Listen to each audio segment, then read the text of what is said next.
¿Cómo está, joven? Buenas. Casi no te escuchas. Ahí se escucha. Buenas, buenas. ¿Cómo? Ya está. ¿Lista? Va.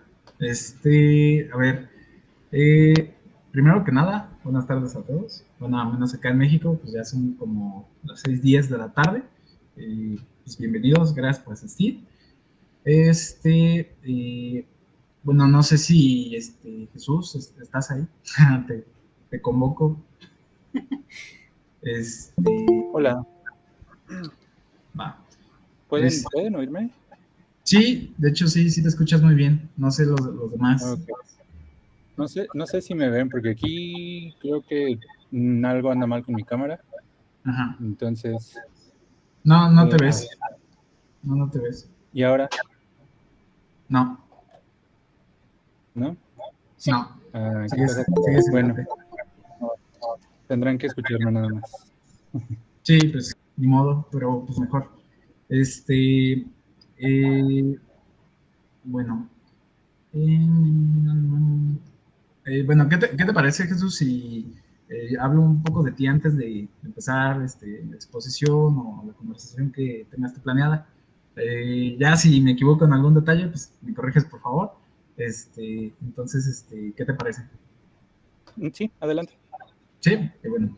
Primero que nada, ya les dije, buenas tardes, espero que se encuentren muy bien. Ahorita que ya son las 6:10 de la tarde, vamos a dar una breve introducción sobre el desarrollo académico de Jesús Ramírez Gamboa. Él es maestro en Filosofía de la Ciencia por parte de la UNAM, la Universidad Nacional Autónoma de México. Y también ha tenido una trayectoria como divulgador. Tengo entendido que Jesús se ha dedicado a la divulgación científica de manera textual, es decir, escrita, ¿sí, verdad? Desde el 2017 con su proyecto La Rata y el Perro. En esa página él prácticamente habla de varios tópicos de la psicología, inclusive hasta ha llegado a hablar un poco del psicoanálisis o algunos otros autores de la filosofía. Por lo que tengo entendido, actualmente está estudiando un doctorado también en filosofía de la ciencia. Y bueno, dicho esto, la plática que vamos a tener el día de hoy va a tratar sobre la utilidad de la filosofía de la ciencia para la psicología. O sea, nos estaría hablando un poco sobre por qué tendremos que interesarnos y qué utilidades podría tener el hecho de que aprendamos sobre la filosofía de la ciencia. Mira, ya te ves, Jesús. Bueno, por esa parte, eso sería todo. Jesús, no sé si gustes hacer algún comentario complementario o alguna corrección. No, realmente. Muchas gracias, Osvaldo. Sí, bueno. Entonces, dicho eso, pues bueno, no sé si ya te sientas preparado, Jesús. Que ando tomando ahorita. Ahí voy. Sí, no te por eso. Ya está. Estoy preparando la iluminación. Ya quedó. Pues sí.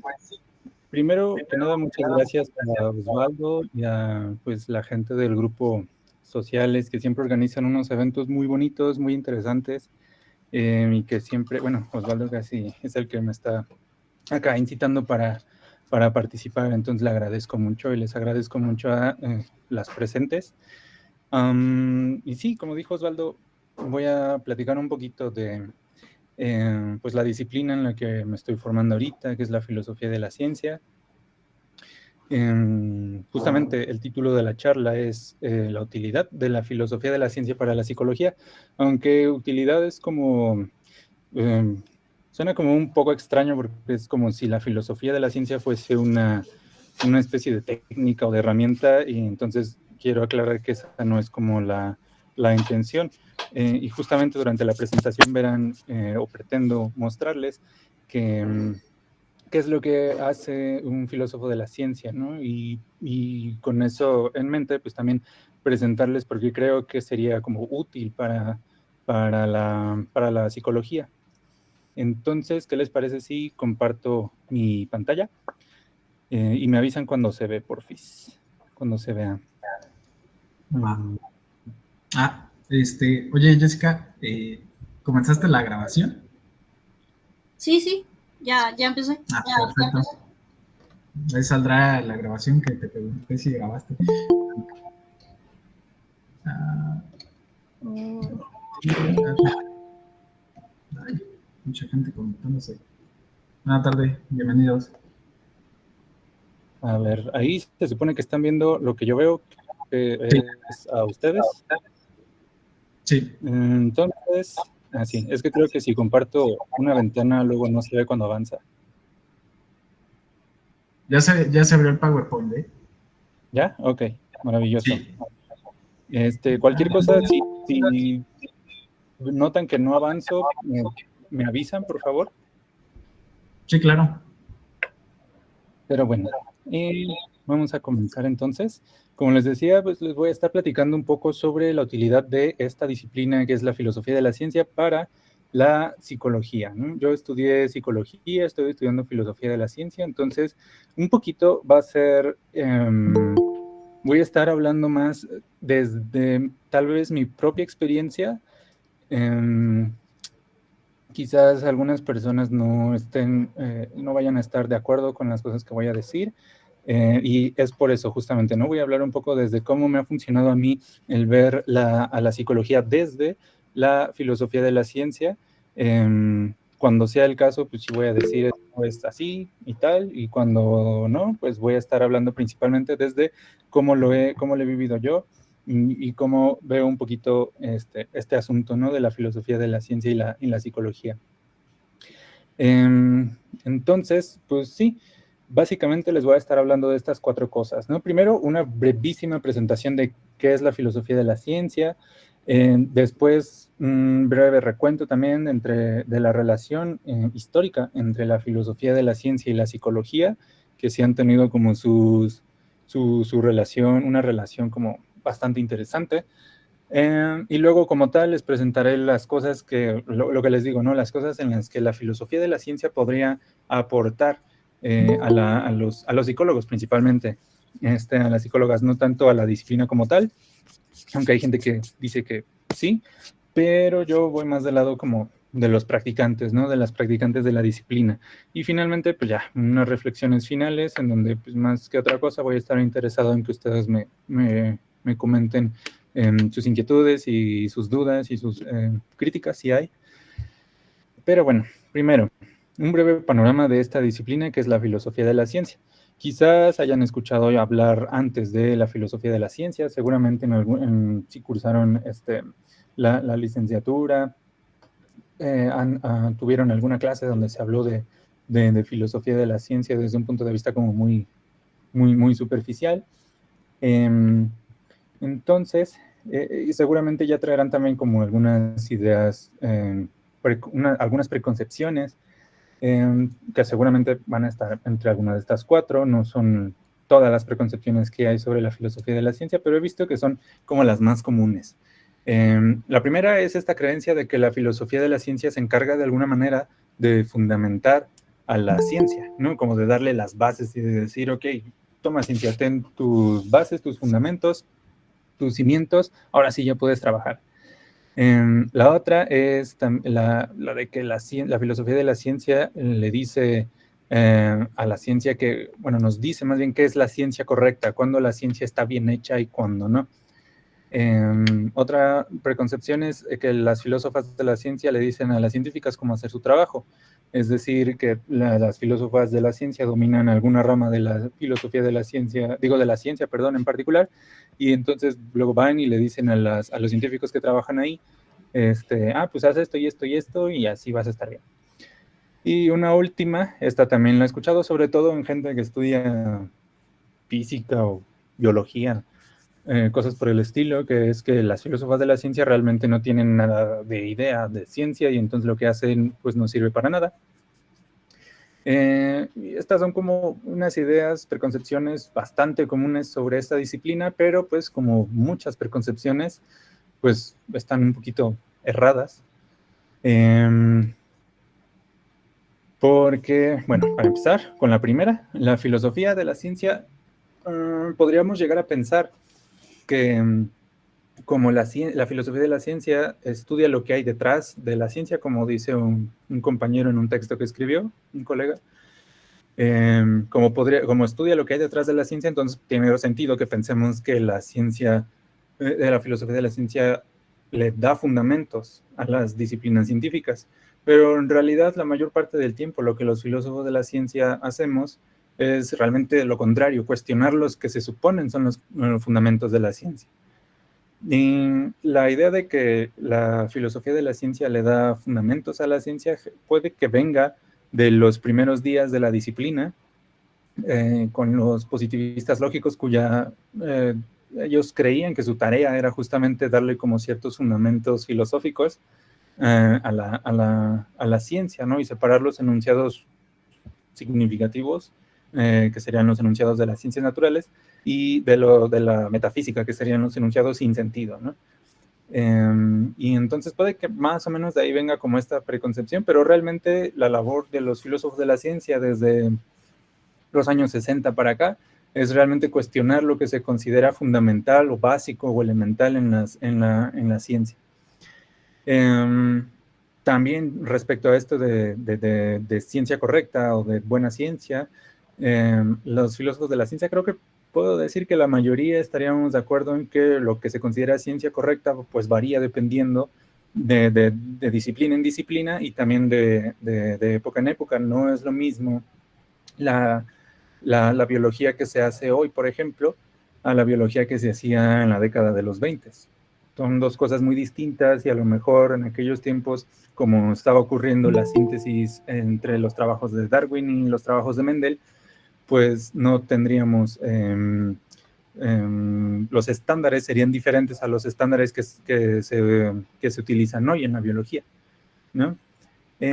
También, respecto al tercer punto, pues los filósofos de la ciencia no enseñan a hacer ciencia, no estudiamos la ciencia para después ir con los científicos y decirles, no, mira, está mal lo que estás haciendo aquí en este experimento, mejor hazlo así. No. Los filósofos de la ciencia, como les digo, nos dedicamos a cuestionar los fundamentos de la ciencia, estudiamos muchos aspectos de la ciencia y en ese sentido no somos una disciplina científica como tal, sino que más bien somos una disciplina que versa sobre la ciencia. Y por lo mismo, pues, no es que los filósofos de la ciencia no tengamos ni idea de ciencia, porque muchos de nosotros nos hemos formado en una disciplina científica o, si no, también sucede que se especializan en ella. Un ejemplo son los primeros filósofos del Círculo de Viena. Casi ninguno era filósofo de formación. Eran matemáticos, físicos, había un sociólogo, pero a todos ellos lo que los unía era su interés en los aspectos filosóficos de la ciencia. Y lo mismo sucede con filósofos contemporáneos. Philipp Kitcher, por ejemplo, si no me equivoco, él es biólogo de formación y se ha dedicado justamente por eso a la filosofía de la biología, ¿no? Entonces, pues un poquito de estas preconcepciones más o menos nos vienen a dar una idea, creo yo, de qué es lo que hace la filosofía de la ciencia. Es decir, lo que les decía de que somos, es una disciplina que versa sobre la ciencia y su principal materia de estudio es la ciencia. Un poquito en contexto para hablarles súper rapidín, porque en esto se me puede ir toda la sesión, de la historia de la disciplina. La filosofía de la ciencia surge principalmente en Alemania y en Viena durante los años 20, con los que les decía que era la gente del Círculo de Viena o los positivistas lógicos, que fueron los fundadores de la disciplina, y su interés no era tanto crear la filosofía de la ciencia. Ellos no dijeron, vamos a crear la filosofía de la ciencia porque no hay nada que hacer. Ellos lo que querían era resolver una serie de crisis en el seno de la filosofía y también de las mismas ciencias, en particular de la física, que se dieron a raíz de la aparición de la teoría de la relatividad, la mecánica cuántica y también de la creación de disciplinas científicas que antes habían sido pues parte de la filosofía, como la psicología o la sociología. Entonces su interés era decir, bueno, la filosofía, ¿cuál es el papel de la filosofía? Sobre todo teniendo en cuenta los éxitos de, les digo, la mecánica cuántica, la relatividad, de la física en general, y entonces ellos estaban como queriendo ver cuál era el papel de los filósofos en eso, y más o menos por la época, el primer Wittgenstein, Bertrand Russell, Whitehead, estos tres sujetos crearon lo que hoy se conoce como lógica formal, o terminaron como de desarrollarla, y a los positivistas lógicos les pareció que la lógica era como una herramienta maravillosa para analizar los enunciados tanto de la ciencia como de la filosofía. Entonces se propusieron a la tarea pues, de eliminar los enunciados que lógicamente no tenían sentido de los enunciados que sí. Y ellos propusieron que los enunciados que sí tenían sentido, pues eran los enunciados de la ciencia natural, que era lo único que tenía sentido, ¿no? Era de lo único de lo que podía hablarse, y de la que los enunciados que no tenían sentido eran considerados metafísica, y pues de eso, como no tenía ningún sentido, pues realmente no teníamos por qué hablar de ello, no teníamos por qué estudiarlo.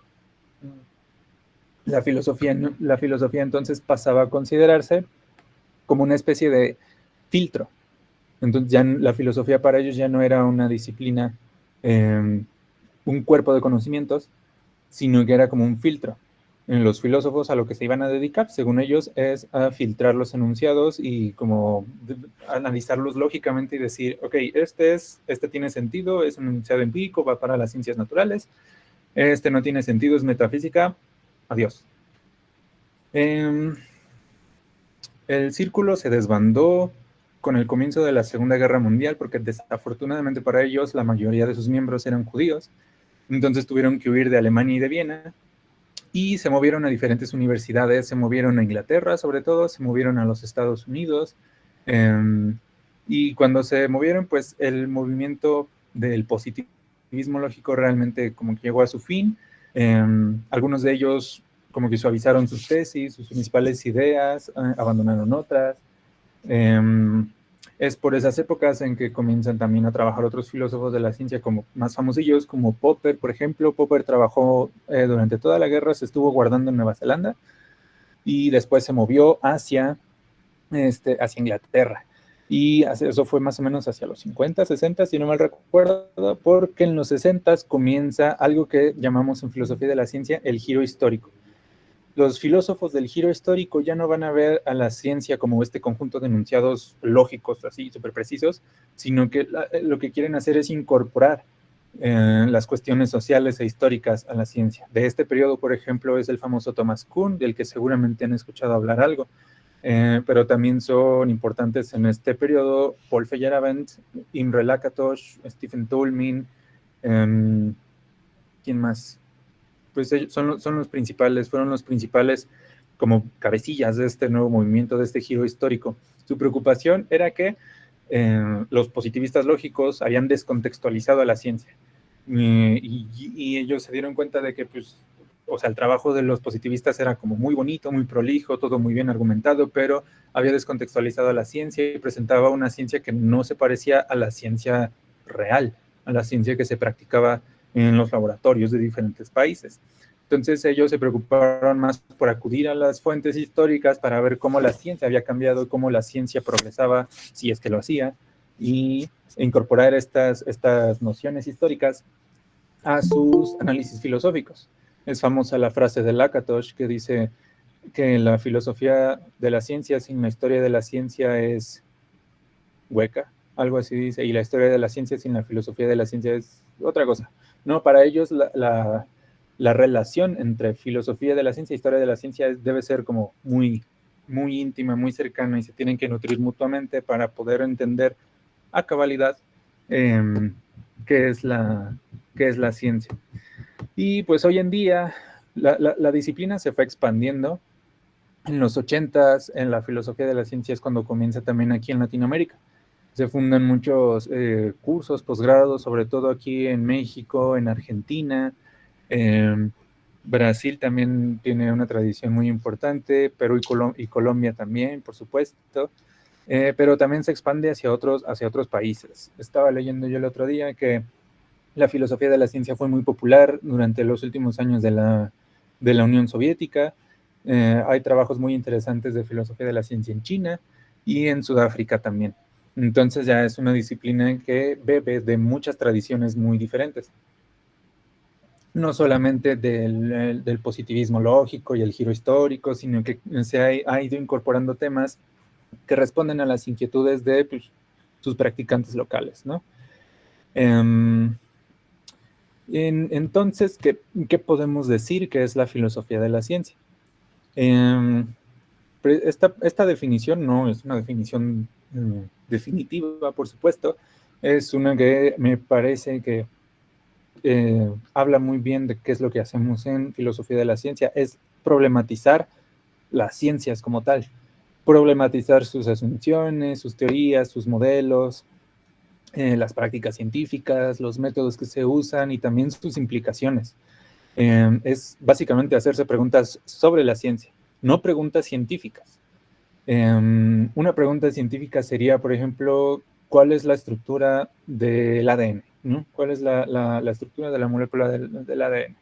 Esa es una pregunta científica. Una pregunta filosófica, una pregunta sobre la ciencia sería, ¿cómo sabemos que la estructura del ADN es de doble hélice? ¿No? O mejor aún, ¿es realmente el ADN una molécula con la estructura de una doble hélice? ¿O es solamente una herramienta que usamos nosotros para entender el ADN? ¿No? Entonces, esa es la diferencia entre las preguntas científicas y las preguntas sobre la ciencia, las preguntas que nos hacemos en filosofía de la ciencia. Obviamente van a ir variando de disciplina en disciplina. Algunos de los temas que son como los típicos de la filosofía de la ciencia, pues son la explicación científica. ¿Qué es una explicación? ¿Cómo decimos o cuándo decimos que un fenómeno ya ha quedado científicamente explicado?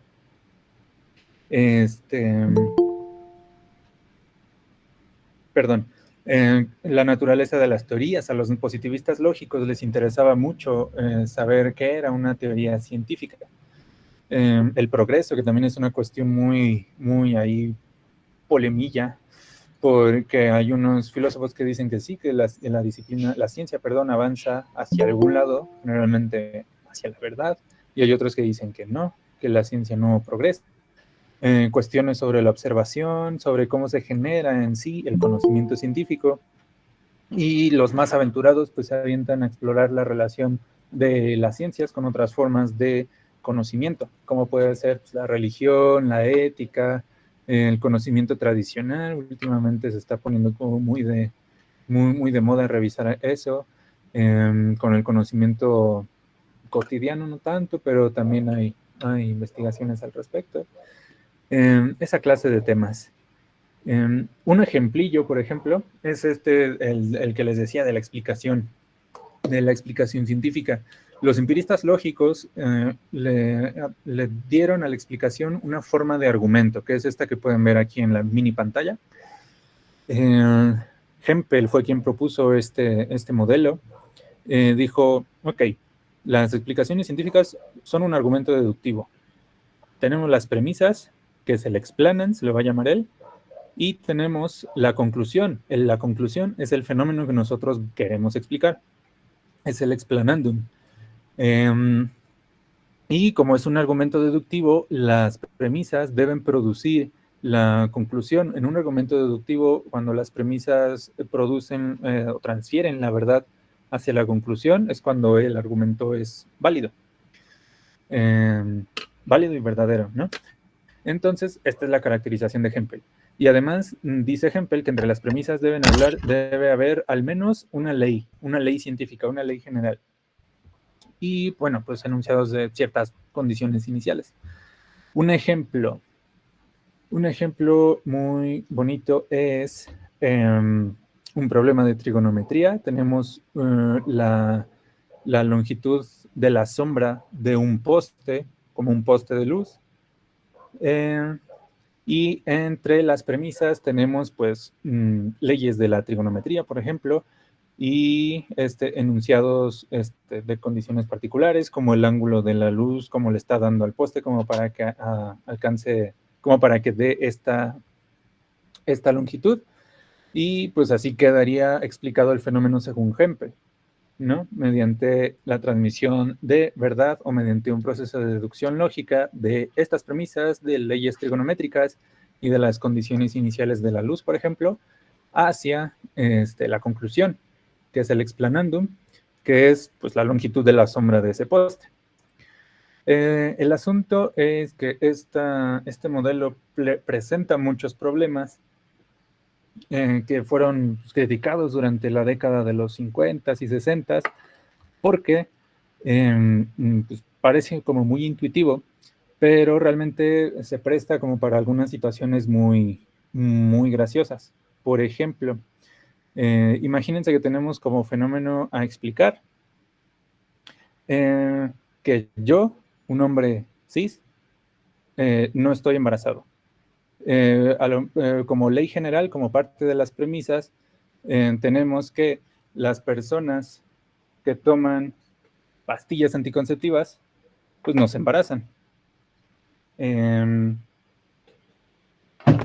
Y como condición inicial, tenemos que estuve tomando pastillas anticonceptivas. Entonces, según el modelo de Hempel, pues mi situación queda explicada.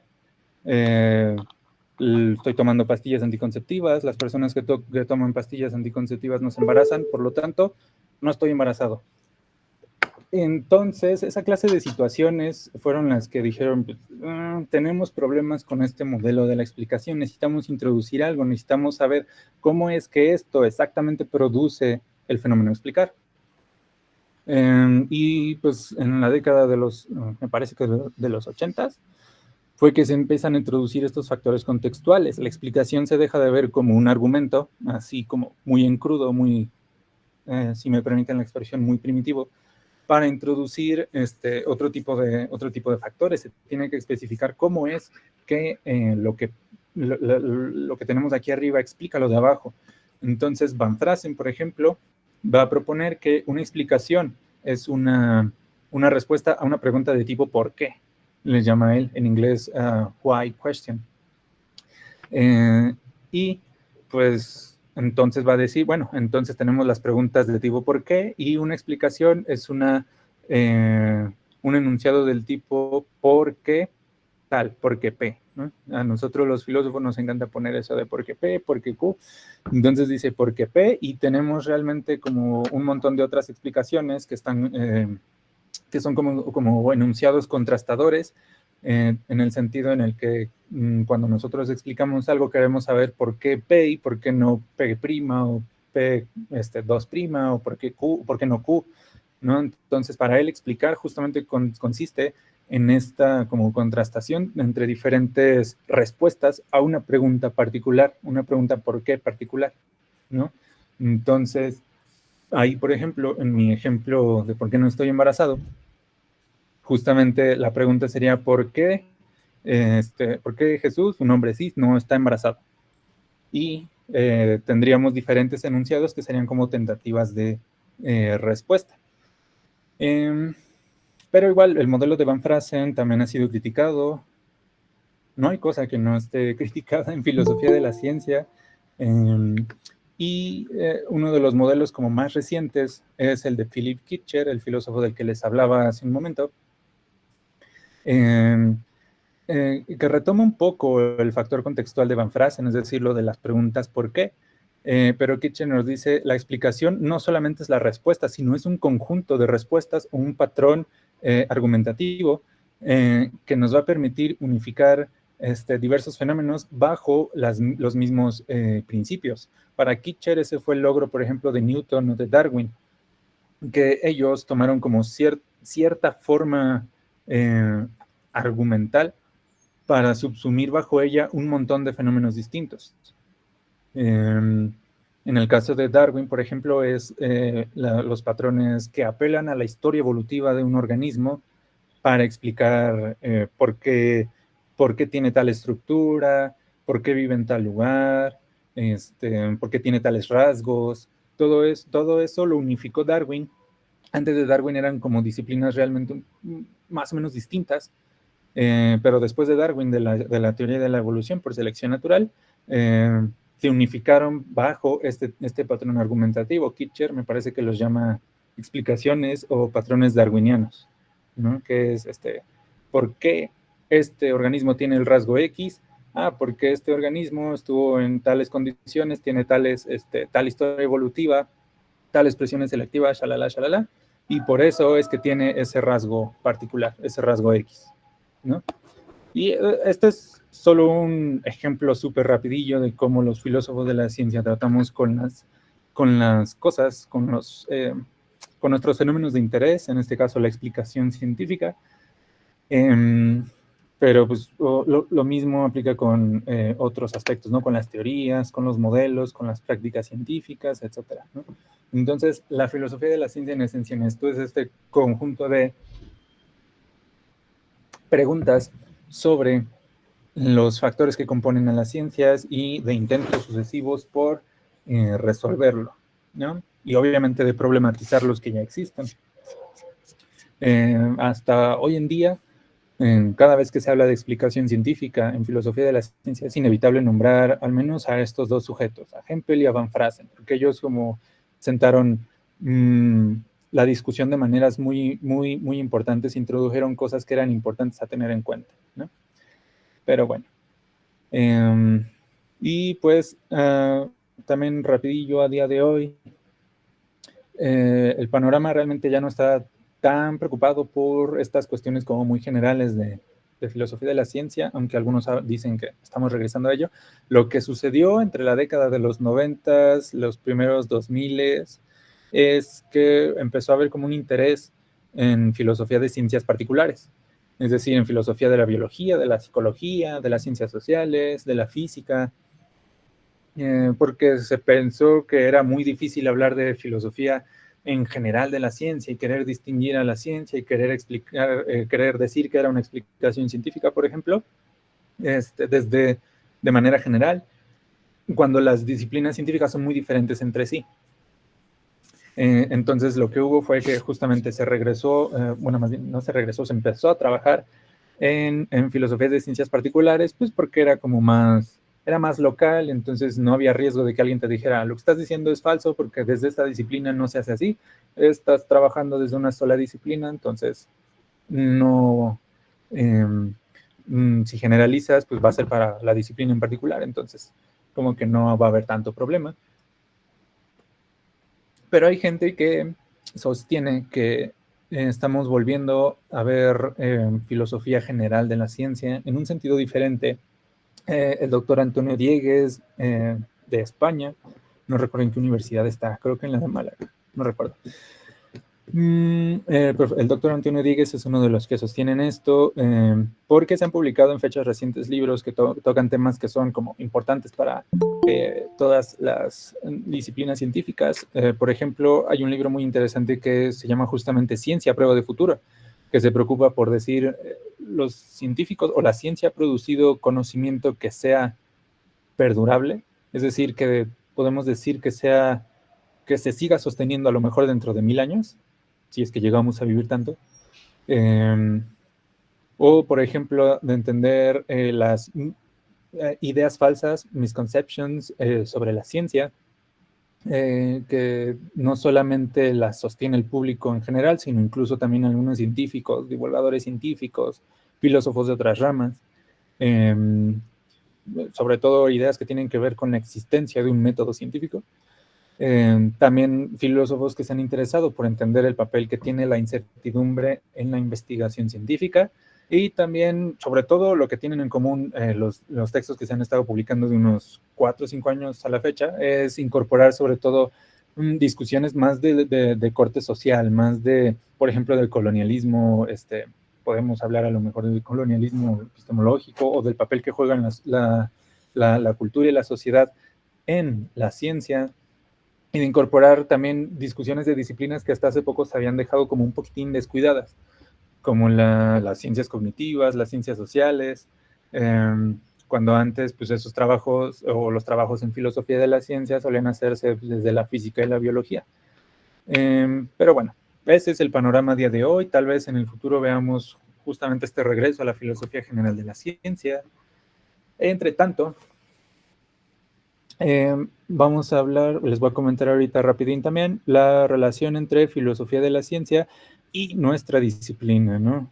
Estoy asumiendo que todas las presentes somos psicólogas. Y pues ha habido relaciones interesantes entre la filosofía de la ciencia y nuestra disciplina, principalmente porque la psicología siempre ha tenido asunciones filosóficas ahí muy bien escondidas, incluso cuando los primeros conductistas proclamaron la separación de la filosofía de la psicología y ahora sí somos una ciencia empírica experimental. Incluso entonces había asunciones filosóficas en sus supuestos. Y pues además son disciplinas que se desarrollaron pues más o menos paralelamente durante el siglo XX, ¿no? Les digo, el Círculo de Viena se fundó a finales de la década de los 20, principios de los 30, y pues la psicología ha tenido un desarrollo muy rico, muy interesante durante todo el siglo pasado. Entonces tiene sentido que se hayan influido mutuamente.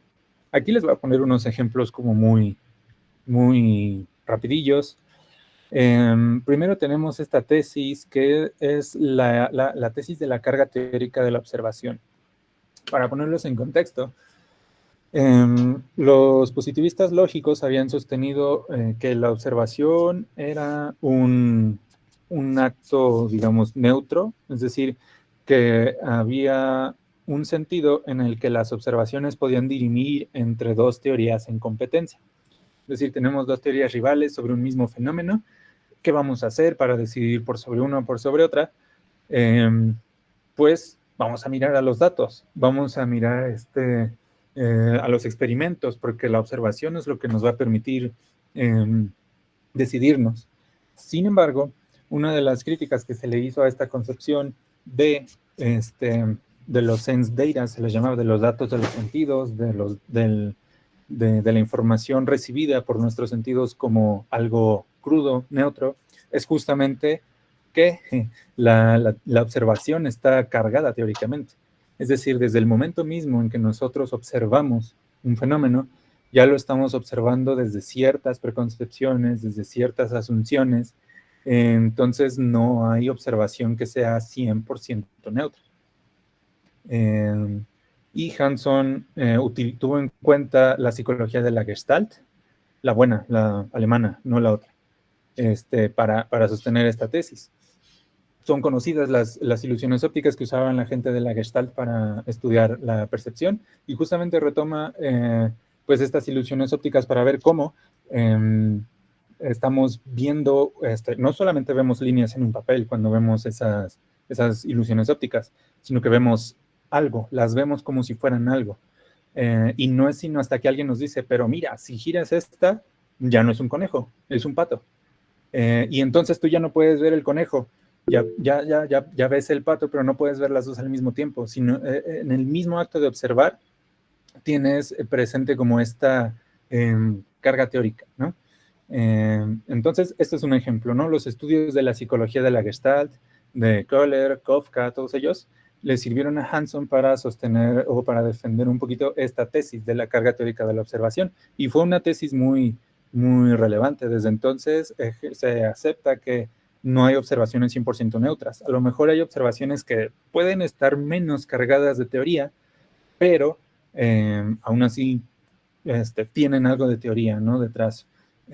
Sobre todo porque cuando nosotros entramos a un laboratorio, pues entramos, digamos, con ciertos conocimientos previos, pero tenemos que aprender a ver las cosas desde el punto de vista del científico, ¿no? No sé quiénes de ustedes hayan podido estudiar usando una cámara de condicionamiento operante, pero pues no se ve lo mismo cuando entraron por primera vez al laboratorio y vieron esa cajita no me acuerdo del material, plástico, no me acuerdo, esa cajita transparente que tiene como partes metálicas y una rejilla abajo, y es como, ¿qué es eso? ¿No? O sea, no tengo idea. Y justamente el trabajo de la formación en el laboratorio es enseñarle a los alumnos a ver esa cajita transparente con partes de metal como una cámara de condicionamiento operante, ¿no? Entonces es un poco como la ilusión óptica del pato y el conejo, salvo que en el caso de la cámara de condicionamiento operante, pues ya no es reversible, ya no puedo regresar a ver la cámara como una cajita de plástico con partes de metal. Para mí ya para siempre va a ser una cámara de condicionamiento operante, ¿no? Entonces, desde el momento en el que se nos enseña a usar ciertos instrumentos, se nos enseña a observar ciertas cosas, a que ciertas cosas son relevantes para mi trabajo, ya estoy observando con cierta carga teórica detrás. No estoy haciendo observaciones puras, neutras. Ese es un ejemplo. Otro ejemplo es, en este caso le toca a la psicología recibir información de la filosofía de la ciencia, como en particular Tolman y Hull construyeron sus teorías siguiendo los preceptos de los neopositivistas, de la gente del Círculo de Viena, sobre todo respecto a las variables intervinientes, ¿no? La gente del Círculo de Viena pues quería que los enunciados científicos hicieran alusión a cosas que se pudieran percibir directamente. El problema es que muchos conceptos en ciencia no se pueden percibir directamente. Por ejemplo, un enunciado sobre el átomo, sobre el núcleo de un átomo, corría el riesgo de ser desechado un átomo o incluso el núcleo de un átomo. Entonces, para salvar esa dificultad, los neopositivistas introdujeron algo que son como las variables intervinientes, que era como una especie de ejercicio de traducción de ese lenguaje teórico del átomo al lenguaje observacional, que podría ser a lo mejor algún aparato experimental. Y dijeron, pues eso es lo que hay que hacer. Tenemos que definir estos conceptos teóricos de manera que podamos, de maneras que apelen a los datos sensibles. Y eso fue lo que hicieron Tolman y Hull cuando construyeron sus teorías. Justamente construyeron sus teorías siguiendo como un sistema lógico deductivo, al menos sé que Hull trató de hacerlo, y además introdujo estas variables intervinientes como me parece que usaban el concepto de drive, a veces se traduce como impulso, y ese concepto era justamente una variable interviniente entre lo que sucedía dentro del organismo y lo que podía observarse, ¿no? La conducta manifiesta, digamos. Esa fue una de las discusiones que tuvo Skinner con ellos dos, porque Skinner justamente no quería apelar a estas variables intervinientes. Y por eso es que Skinner, a diferencia de Tolman y Hull, no fue nunca neopositivista. O si lo fue, lo abandonó muy temprano en su carrera. Pero Tolman y Hull sí, construyeron su sistema siguiendo esos preceptos, ¿no? Como de positivismo lógico. Y tenemos el caso, valga el chiste paradigmático por excelencia, que es el de la teoría de la ciencia de Kuhn, y cómo se ha usado su teoría para reconstruir la historia de la psicología. Pues, en pocas palabras, Kuhn propone que la ciencia avanza en estos ciclos como de ciencia normal, ciencia revolucionaria, revolución científica y luego ciencia normal otra vez. En la ciencia normal hay un paradigma que domina, todos están de acuerdo, todos viven felices y contentos, y lo único que hay que hacer es resolver problemas acomodando los datos dentro del paradigma. Pero pues siempre va a haber datos que se resisten a ser acomodados, y cuando esos datos se acumulan demasiado, empiezan a ocurrir anomalías, y si las anomalías son demasiadas, el paradigma entra en crisis, y entonces los científicos empiezan a buscar otras alternativas, incluso proponiendo paradigmas distintos. Entonces hay una batalla de paradigmas, al final uno de ellos gana, y se establece como el nuevo paradigma dominante, y entonces regresamos a la ciencia normal, y así por los siglos de los siglos. Y durante la década de los 70, cuando apenas comenzaba a surgir la psicología cognitiva, algunos empezaron a decir que eso era un ejemplo en vivo, como que lo están viendo en vivo y en directo, una revolución científica, ¿no? Porque el conductismo no puede resolver estos problemas, se le están acumulando las anomalías al conductismo, y pues nosotros estamos proponiendo esto que parece que sí lo podemos resolver. Entonces, obviamente, estamos en una revolución científica. La psicología cognitiva es una revolución científica. Incluso hoy hay gente que todavía sostiene un punto de vista así. Por ejemplo, en 2020, David Boss publicó un artículo en donde, siguiendo esta idea, él propone que la psicología evolucionista, la que él hace, por supuesto, es una revolución científica que va a sustituir a la psicología cognitiva tradicional. Entonces, en la cabecita de voz, vamos en un trayecto que va de conductismo a psicología cognitiva, a psicología evolucionista, que es la que hace voz. Y este punto de vista ya fue criticado bastante desde hace mucho. Al mismo Kuhn le dijeron que su modelo como que no recuperaba muchos matices de lo que sucede realmente con la ciencia. Principalmente Lakatos y Feyerabend criticaron bastante las ideas de Kuhn, pero pues ahí quedó como muy significativo, sobre todo para la psicología. Otros, por ejemplo, dicen que como la psicología no se ha puesto de acuerdo en su objeto de estudio, pues no es una ciencia o es una ciencia en estado preparadigmático, ¿no? Pero pues justamente el concepto de paradigma es uno de los más criticados del trabajo de Kuhn, entonces no sé qué tanta validez pueda tener decir que la psicología es preparadigmática. Y finalmente, en últimos años se ha puesto como de moda hablar de una filosofía de la ciencia naturalizada, en el sentido de que los filósofos están tratando de recuperar investigaciones de ciencias cognitivas, de psicología, de sociología, para incorporarlas a sus modelos, a sus teorías sobre la ciencia. Entonces, un ejemplo muy bonito es el de Ronald Gear, que retoma como muchas teorías de ciencias cognitivas para caracterizar las teorías científicas. Entonces, Gear nos dice que las teorías científicas son modelos que operan como de manera muy idealizada, pero que pretenden representar un sistema abstracto. Y ese sistema abstracto, una vez queda bien establecido, nos sirve o les sirve a los científicos para generar explicaciones y generalizarlo a modelos del mundo real, ¿no? Pero para Gear es esencialmente una operación, pues sí, cognitiva. Entonces, en ese sentido, se habla de filosofía de la ciencia naturalizada. Obviamente se hace desde diferentes perspectivas, no solo ciencias cognitivas clásicas, digamos, pero pues ahí está. Es como un aporte mutuo el que hay hoy entre disciplinas científicas y filosofía de la ciencia, particularmente ciencias cognitivas y psicología. Y ahora sí, pasamos a la parte bonita, a la parte relevante de esta charla, que es la utilidad de la filosofía de la ciencia para la psicología. Creo que hay mucho por decir en esta parte, porque, bueno, pues me formé en las dos disciplinas, entonces veo como que hay mucho diálogo posible ahí. Una de ellas, una de las posibles influencias o, digamos, servicios que le puede prestar la filosofía de la ciencia a la psicología es identificando asunciones que subyacen a diferentes, llamémoslos enfoques, escuelas, programas de investigación científica en psicología. Por ejemplo, hay asunciones muy interesantes y casi nunca o muy pocas veces se hacen explícitas en lo que respecta a cómo un autor particular está concibiendo la ciencia.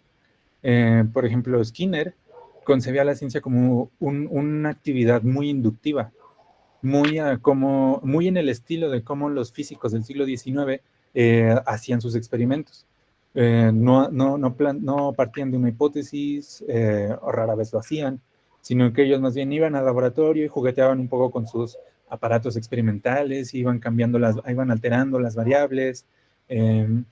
Y para Skinner, como Skinner había leído mucho a Ernst Mach y a Francis Bacon, que eran pensadores que defendían una concepción de la ciencia muy similar, pues para Skinner esa era la ciencia.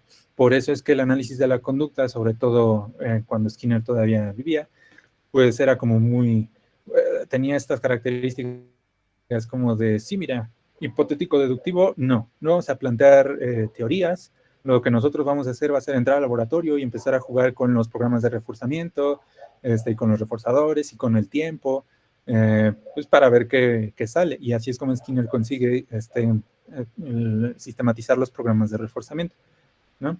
Pero entonces, realmente el concepto de ciencia que tiene Skinner es justamente muy inductivo, y por eso es que se le critica su carencia de teorías, porque las críticas se suelen hacer desde un punto de vista más hipotético-deductivo, es decir, donde uno plantea sus hipótesis porque tiene una teoría de donde puede derivar estas hipótesis y luego las pone a prueba en el laboratorio. Y Skinner estaba en contra de eso porque no era su concepción de ciencia. Lo curioso es que nunca dijo Skinner, esta es mi concepción de ciencia, sino que esta es la ciencia. Y eso es muy importante de identificar. Porque si nos quedamos con que Skinner dice, así se hace la ciencia, pues lógicamente nos vamos a volver analistas de comportamiento muy dogmáticos y vamos a rechazar cualquier otra cosa que no se haga como Skinner decía. Y lo mismo sucede cuando pensamos que hipotético deductivo es el único método de la ciencia, y entonces criticamos a Skinner porque Skinner odiaba las teorías, Skinner quería simplemente observar cosas y no sistematizar nada. Falso. Skinner era muy sistemático, solamente que era sistemático inductivamente, ¿no? Entonces, para igual evitar caer como en este dogmatismo, pues nos sirve bastante identificar estas asunciones subyacentes. También hay asunciones respecto a los conceptos, por ejemplo, sobre todo qué implican ciertos conceptos, cuáles son sus implicaciones a nivel filosófico, que es muy curioso porque a veces ni los mismos científicos se dan cuenta de lo que implican sus propios conceptos. No es que importen realmente porque ellos están ocupados con otra clase de trabajo, pero para los filósofos de la ciencia pues nos es muy divertido encontrar esas implicaciones, porque pues también nos permite entender cómo es que los científicos ocupan esos conceptos y para qué los ocupan, no tanto para sugerirles cómo mejorar su trabajo, sino más bien es de interés para nosotros, ¿no? Para ver qué onda con la actividad científica. Un ejemplo es como Michael Tomasello, que es un psicólogo evolucionista cultural, estudioso del desarrollo, muy fan de Vygotsky, pero también muy ávido lector de filosofía, retoma un concepto que es el de la intencionalidad compartida para guiar su investigación empírica. Entonces, el concepto de la intencionalidad compartida viene de la filosofía de la acción, si no mal recuerdo, y nos dice justamente que hay intencionalidad compartida cuando dos o más personas comparten ciertas metas y organizan toda su actividad hacia el cumplimiento de esa meta compartida. Y pues es interesante porque justamente el hablar de intencionalidad nos lleva mucho a cuestiones filosóficas de agencia, incluso de libre albedrío, si se quiere. Y el último libro de Tomasello me parece que justamente versa sobre eso, sobre la agencia, pero vista desde un punto de vista evolucionista cultural y del desarrollo. Entonces Tomasello, el retomar este concepto, le ha llevado a empezar a investigar justamente cómo surge esta capacidad de agencia, tanto a nivel evolutivo de la especie, como a nivel individual, cómo es que las personas adquieren esta capacidad de agencia. Y también hay asunciones subyacentes muy divertidas en torno al objeto de estudio, porque un ejemplo es que muchas aproximaciones usan distintas nociones de naturalismo para definir lo psicológico, para definir su objeto de estudio. Contrario a lo que podríamos pensar, el naturalismo no es una oposición monolítica, sino que hay diferentes posturas naturalistas. En general, creo que podríamos hablar de dos principales: un naturalismo metafísico y un naturalismo metodológico. El naturalismo metafísico nos dice que todo lo que existe es lo natural, no existe nada fuera de la naturaleza, todo lo que existe en el mundo es natural o emerge de procesos naturales, ¿no? Que sería el caso, por ejemplo, justamente del conocimiento. El conocimiento no existe como tal en la naturaleza, pero lo hemos creado nosotros, que somos seres naturales, y emerge de nuestra evolución, nuestra cultura, lo que ustedes gusten, dependiendo del autor. El naturalismo metodológico, por otra parte, dice: nosotros vamos a actuar, vamos a proceder como si la naturaleza fuera lo único. No nos preocupa si de verdad es lo único, si es verdad que la naturaleza es lo único. Eso nos mete en muchos problemas. es mucho más naturalista decir que vamos a actuar como si la naturaleza fuera lo único, ¿no? Es un poco una posición antirrealista, se le llama, suele ser lo habitual. Y, por ejemplo, por lo poco que he leído de Cantor, me parece que su naturalismo, que igual no es el único naturalismo en psicología, su naturalismo sería un naturalismo metafísico.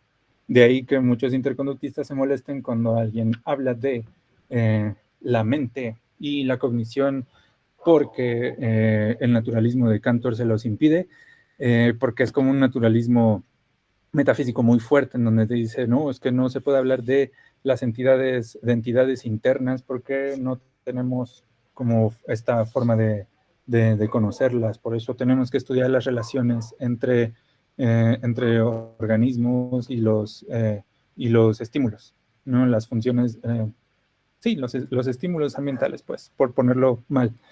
Y en cambio, otra posiciones es más común que se asuma un naturalismo metodológico. Ojo, que estos naturalismos o estas nociones no siempre se hacen explícitas. La mayor parte de las veces se hacen de manera implícita. Por ejemplo, hasta donde he leído de Cantor, no he tenido constancia de que él diga, sí, es un naturalismo metafísico. Si estoy mal, ahorita en los comentarios me corrigen. Pero generalmente se hace desde se hace una asunción como que esta es la postura o es la postura apropiada para estudiar este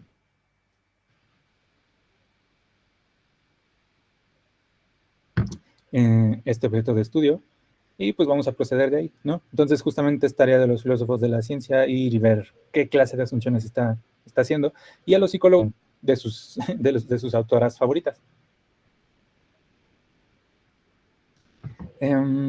Esta es una manera.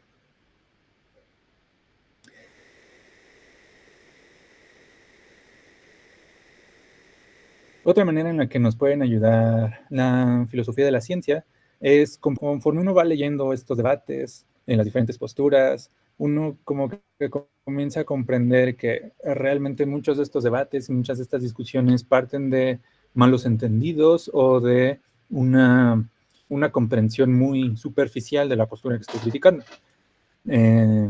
Claro que hay otros que sí responden a verdaderos desacuerdos. Un ejemplo es cómo en la psicología, las distintas escuelas de psicología evolucionista reconstruyen al análisis de la conducta, le llaman conductismo, ¿no? Ya desde ahí hay como un error, identificar al conductismo con el análisis de la conducta. Lo identifican con lo que ellos llaman modelo estándar de las ciencias sociales o con un conjunto de teorías que no se preocupan por la biología o la evolución de los seres humanos. Y a poco que uno lea pues, a los autores de análisis de la conducta más importantes, no solamente Skinner, se va a dar cuenta de que eso es un error, o sea, de que si hay algo que es importante para los analistas conductuales son justamente las diferencias interespecie, que lo que preocupa son las funciones conductuales que son comunes a todas las especies, pero que incluso esas funciones van a variar, obviamente dependiendo de la especie, ¿no? No le podemos enseñar a volar a un león, porque su historia evolutiva nos lo impide. No podemos usar, como dice Fabián Maero en alguno de sus textos, no podemos enseñar, utilizar la lechuga como reforzador para ese mismo león, porque su historia evolutiva se lo impide, o nos dice que es más fácil utilizar carne de algún animal en particular como reforzador, ¿no? Entonces, realmente esa es una crítica o un debate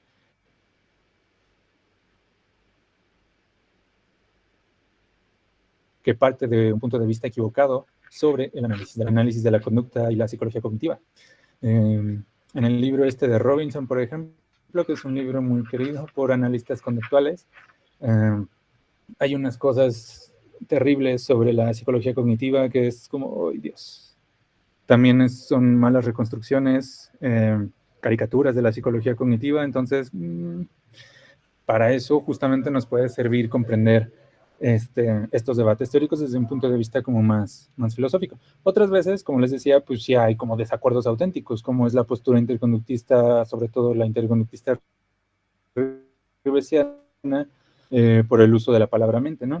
Rives bebe mucho del segundo Wittgenstein, y pues a partir de ahí es que empieza a argumentar acerca de del error en el que caen algunas posturas psicológicas al querer introducirnos la palabra mente, o hablar de cognición, por ejemplo, o hablar, por ejemplo, de estos términos como memoria, inteligencia, personalidad, que pertenecen a un juego de lenguaje, pero que no tienen cabida, o que al entrar en el juego de lenguaje de la ciencia, pues nos pueden llevar como por caminos sin salida, ¿no? Entonces, ese realmente es un desacuerdo, al menos como yo lo veo, es un desacuerdo, sí, un desacuerdo real, en el que no hay como manera de, digamos, de compaginar lo que dice el interconductismo revesiano con otras propuestas que se utilizan esos conceptos, ¿no? Al menos como yo lo veo. Igual, si me estoy equivocando, me gustaría que me lo señalaran. Bueno, y pues justamente una parte que también ayuda mucho a esta parte de los debates teóricos es justamente apreciar la diversidad de la psicología como como una empresa cognitiva que tiene como meta arrojarnos conocimientos sobre lo psicológico, sin importar cómo definamos lo psicológico, y que en ese sentido es donde se encuentra su riqueza, como que empieza uno a ver que los debates, la mayor parte de las veces son debates estériles, son debates que se podrían resolver o que se podrían haber evitado si uno supiera de qué está hablando. Y esa es una ventaja o un aporte muy importante que creo que tiene la filosofía de la ciencia para las psicólogas. Enseñarnos justamente que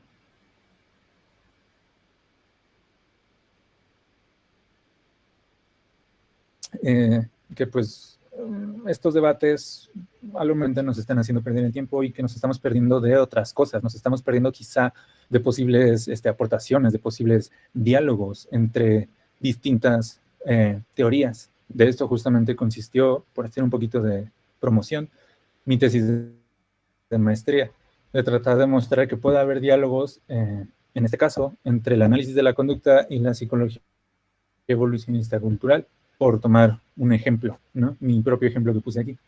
Y es como una lección de humildad bastante fuerte que puede dejar la filosofía de la ciencia. El dejar de lado ese dogmatismo de defender solamente una postura, mi postura favorita, el análisis de la conducta, por encima de otras, para empezar a ver, mira, es que ellos llegan a conclusiones muy similares, pero lo están viendo desde ese punto de vista. Es muy interesante, personal, estudiando filosofía de la ciencia, que es a lo que iba en esta diapositiva. Comprender la psicología como una disciplina diversa, y que esa diversidad, esa pluralidad de aproximaciones no necesariamente es un problema. Igual, o sea, si uno pone atención a los intentos que ha habido para unificar la psicología, se da cuenta de que esos intentos han fracasado, y han fracasado por una variedad de razones, pero las más importantes es que las diferentes aproximaciones a lo psicológico no se conciben con miras a integrarse. No dicen, sí, vamos a estudiar la evolución, pero luego vamos a integrar todos los descubrimientos de psicometría, psicología de la personalidad, análisis de la conducta, psicología cognitiva, y vamos a hacer un único paradigma felices y contentos. No.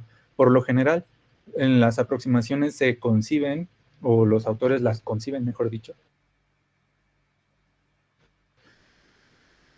como, pues sí, ¿no? Piensen, por ejemplo, en el análisis de la conducta, una vez más, o en la psicología cognitiva clásica, que justamente eran como estos marcos generales con los cuales se iba a comprender todo lo psicológico, ¿no? Y por eso es que estos intentos por unificar la psicología han fracasado. Porque pues, si son abarcadores, entonces, ¿cómo demonios vamos a hacerlos? Pues sí, integrarse, fusionarlos, si se quiere. Es algo muy complicado. Pareciera que forzosamente tenemos que elegir entre uno u otro.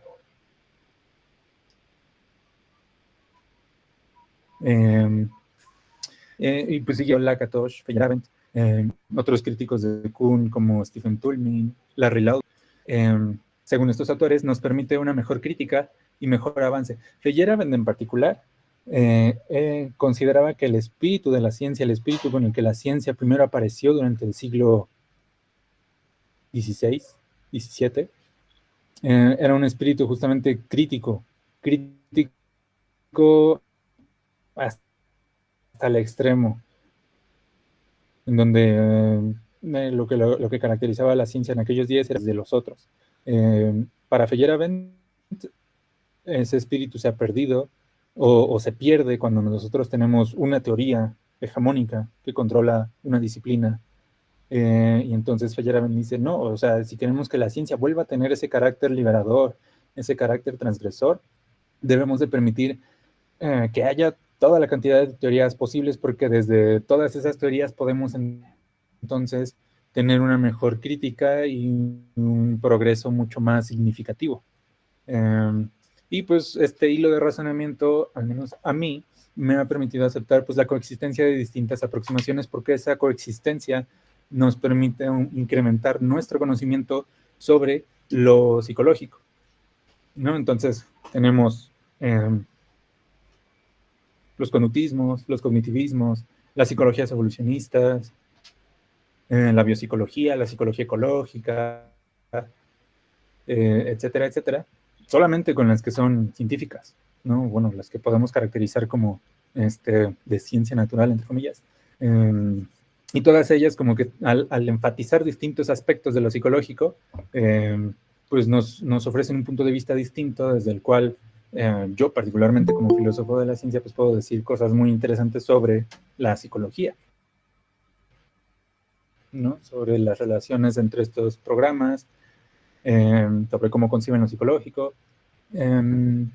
Y pues sí, al mismo tiempo es una dosis de humildad, como les decía hace rato, ¿no? Como de darse cuenta de que justamente mis peleas para defender el análisis de la conducta pues sí eran un poco ingenuas porque, porque pues no estaba teniendo en cuenta todas estas otras cosas. Y sí, ayuda bastante a mejorar, creo yo, un poco la actitud respecto a otros programas de investigación. Luego está la cuestión de la psicología aplicada, que hasta ahora me he centrado sobre todo en psicología teórica, en la psicología como una ciencia como tal, una ciencia básica, pero tenemos la otra cuestión que también es muy relevante de la psicología aplicada, que es como que el área que más llama la atención cuando uno estudia la carrera y es lo que principalmente le enseñan, sobre todo en los semestres finales, les enseñan psicoterapia, en psicología organizacional, psicología educativa, psicología del deporte, psicología de un montón de cosas.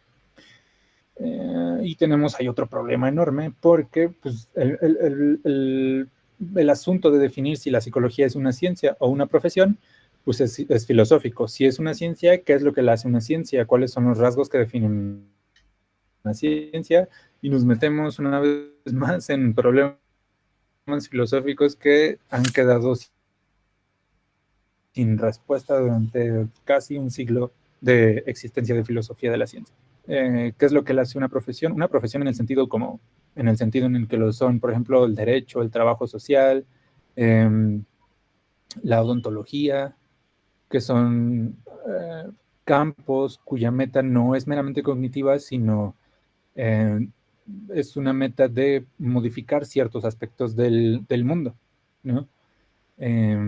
Y si la psicología vamos a entenderla como una profesión, en ese sentido, entonces, ¿qué es lo que le hace una profesión? ¿Qué es un problema? Podemos empezar a preguntarnos, por ejemplo, ¿qué es un problema psicológico?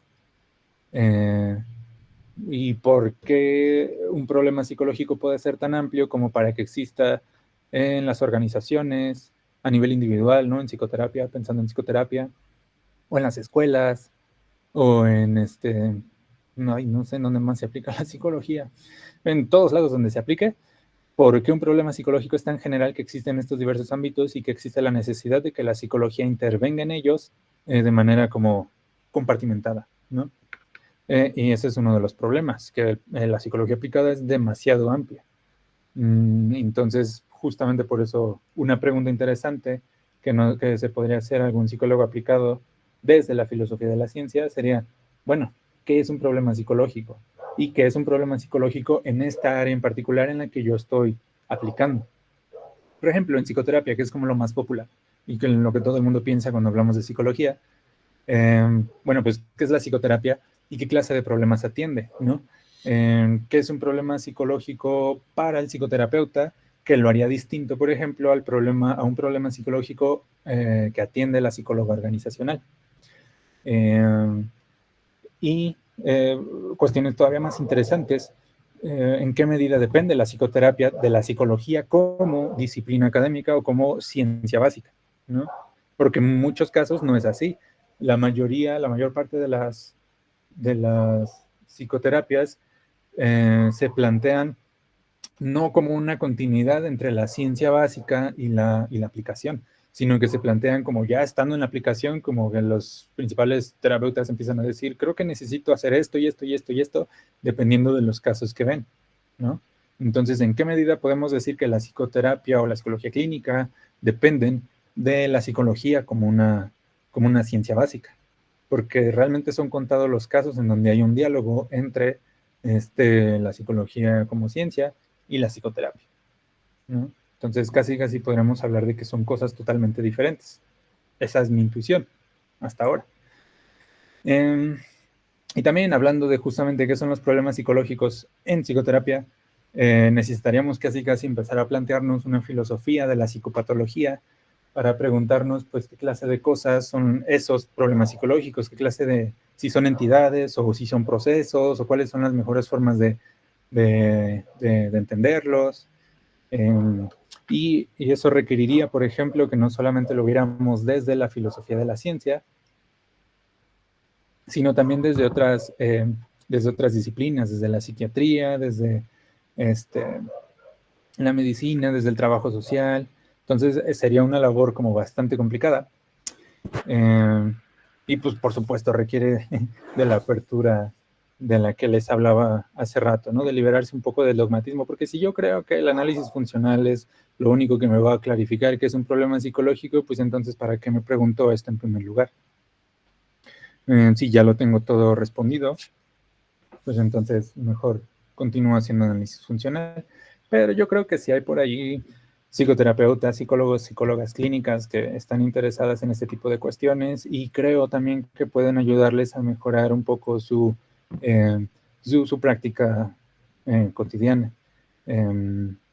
Y sobre todo, pues, si en el futuro tienen la oportunidad de después formar a nuevas generaciones de psicólogos aplicados, de psicólogas aplicadas, pues tienen la oportunidad de justamente no repetir los errores con los que aún no lo forman.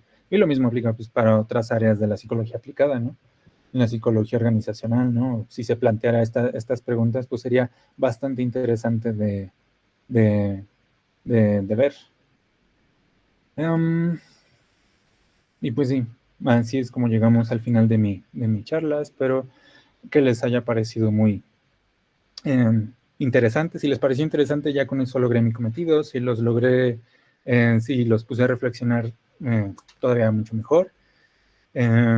Yo creo, igual esta es como mi percepción particular, yo creo que la filosofía de la ciencia puede ayudarnos a plantear mejores preguntas con respecto a la psicología como ciencia.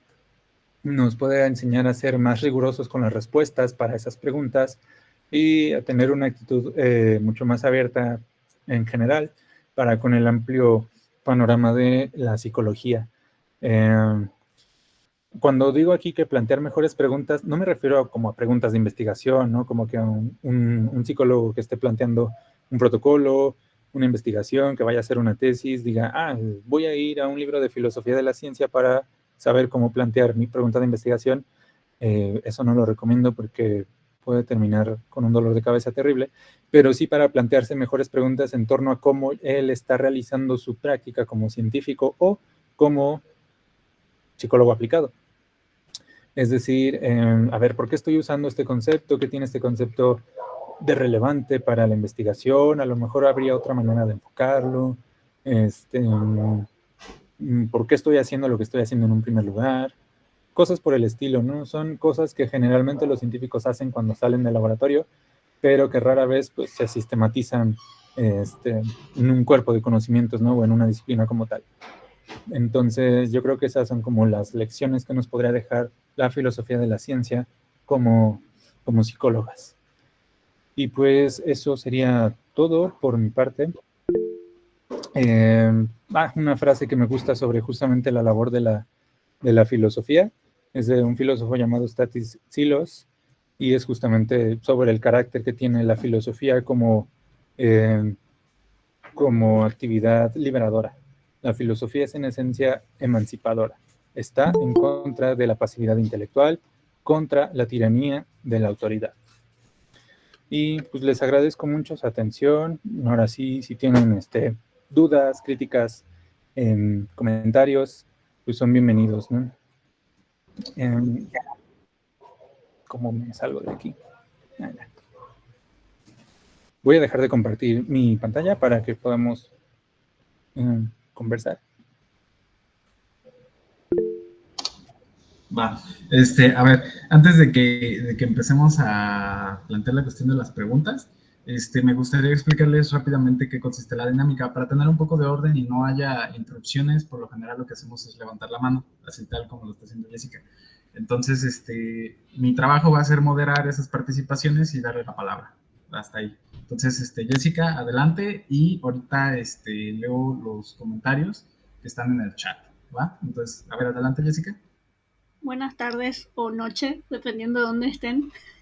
Muchas gracias, Jesús, por tu tiempo y a todos los que están participando, justamente porque es muy reflexiva justamente la ponencia que estuviste realizando. Y hay muchas preguntas relacionadas justamente a lo que es la psicología como tal. La primera es si es una ciencia en sí, ¿verdad?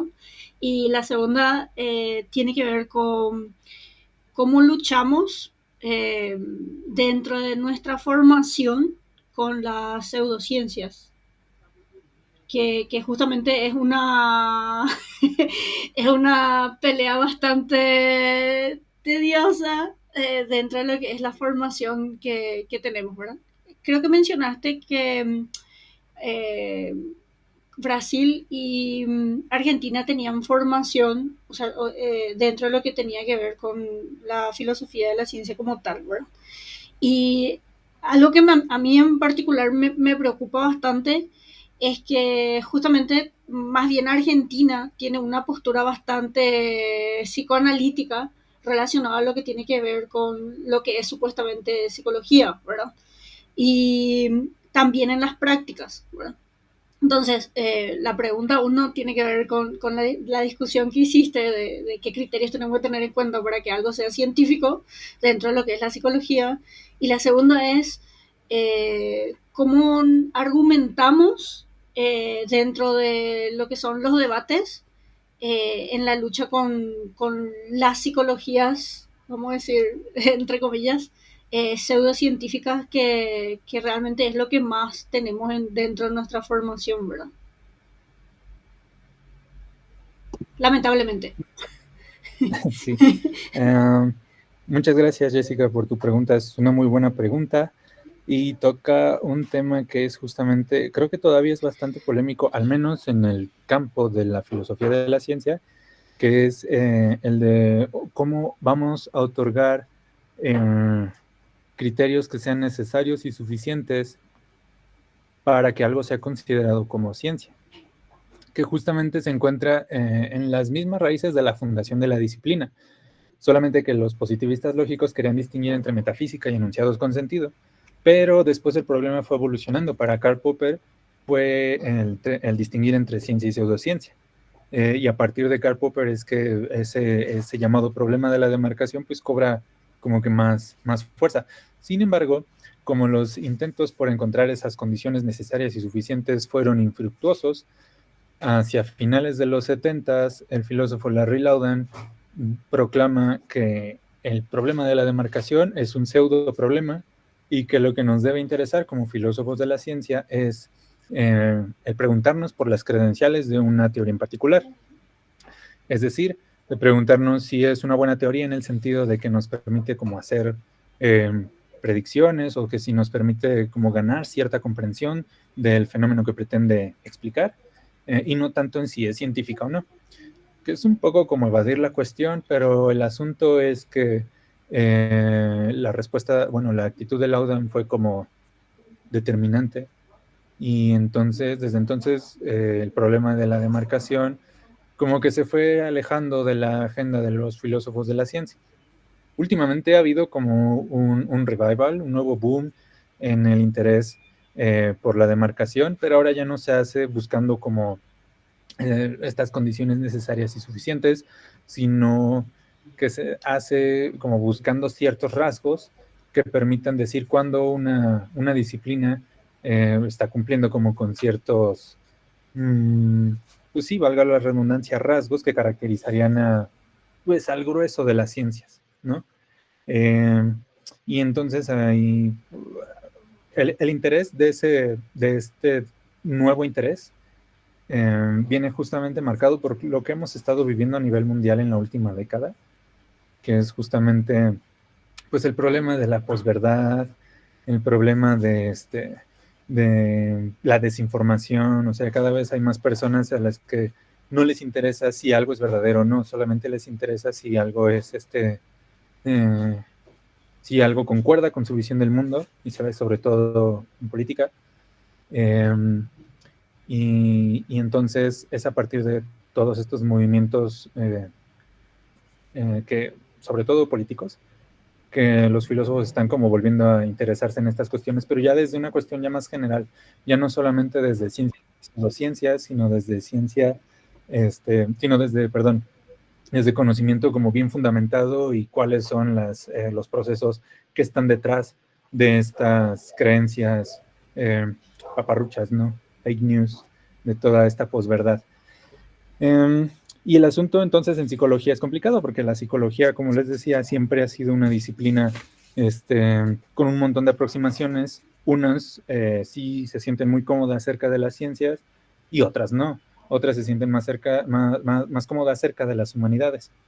Yo me atrevo a decir, con lo que he estado trabajando últimamente, que el problema no es realmente el que haya teorías que estén lejos de las ciencias, sino que el problema viene ya a la hora de aplicar. Entonces, el problema de la demarcación en psicología, más que ser un problema de demarcar cognitivamente o epistémicamente entre ciencia y pseudociencia, es un problema de la psicología aplicada. Es un problema de qué intervenciones, de qué programas, de qué técnicas, de qué modelos sí producen los resultados deseados y cuáles no. Entonces ya no es tanto una discusión entre ciencia y pseudociencia, sino una discusión entre lo llamaría Mario Bunge, entre tecnologías y pseudotecnologías, ¿no? Definiendo tecnologías medio mal, diciendo que pseudotecnologías son procedimientos que no cumplen lo que prometen. Entonces yo diría que ese es el problema que les interesa justamente a las psicólogas cuando hablan de pseudociencia. El hecho de que a nivel aplicado haya estas intervenciones que no solamente no cumplan con lo que prometen, sino que a lo mejor pueden incluso llegar a causar daño. Y sí, creo que ese es el principal problema. Y sobre la cuestión, sobre todo en Argentina, sí estoy familiarizado con que en Argentina la posición psicoanalítica es como muy, muy predominante. Y creo que la cuestión ahí, o sea, sería la misma, o sea, sería distinguir entre cuando estamos ante una explicación que es puramente, digámoslo así, cognitiva o epistémica, psicoanalítica, y cuando estamos ante una manera psicoanalítica de intervenir en problemas psicológicos. Porque a lo mejor lo que voy a decir es un poco polémico, pero a nivel teórico, a nivel filosófico, yo no estaría tan en desacuerdo con que existan psicologías como el psicoanálisis o el humanismo o algo así, a nivel teórico. Pero creo que los criterios cambian cuando hablamos de cuestiones aplicadas, sobre todo cuando la salud o el bienestar de las personas están en juego, porque los criterios son distintos. Una ciencia lo que busca es comprender ganar cierta comprensión sobre cierto fenómeno o conjunto de fenómenos. Y lo que pretendemos en psicología aplicada pues es otra cosa, es modificar ciertos aspectos del mundo. Y entonces ahí sí podemos decir que algo sirve o no sirve, porque pues, se ven los resultados. Entonces yo creo que ese es el problema de la demarcación en psicología, entre ver qué sirve y no solamente que sirva, sino que no sea dañino, y lo que no sirve o lo que no solamente no sirve, sino que además es dañino, ¿no? No sé si respondí a tu pregunta o si me fui ya por, por otro lado.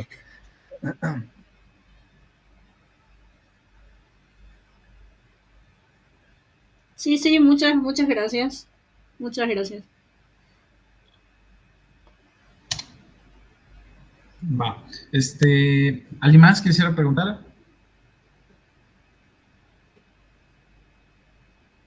Bueno, por lo menos de que se deciden, te voy leyendo los comentarios para que todos estemos enterados. Bueno, no sé cómo se diga este nombre de usuario, pero pues parece que es como una tipología, es como medio oriental. Dice, oiga, buen señor, ¿y por qué el psicoanálisis sigue siendo criticado duramente si puedo ver que no estamos obligados a seguir el mismo objeto de estudio? Es la pregunta. Ok. Ajá, a ver si quieres responderla o si sigo leyendo. La respondo rapidín. Gracias por lo de buen señor. Creo que justamente está relacionado con lo que estaba hablando ahorita. Que el psicoanálisis sigue siendo criticado, sobre todo a nivel aplicado. Claro que hay críticas a nivel filosófico, conceptual, etcétera, etcétera, pero creo que realmente esas críticas, como les decía, no son tan pertinentes cuando lo que en realidad se está tratando de criticar es el modo en el que un modelo en particular va a intervenir sobre el mundo, ¿no? Miren, no sé si haya estudios al respecto, pero entre mis colegas, mis amigas que trabajan en psicología clínica y también del breve periodo en el que yo mismo hice psicoterapia,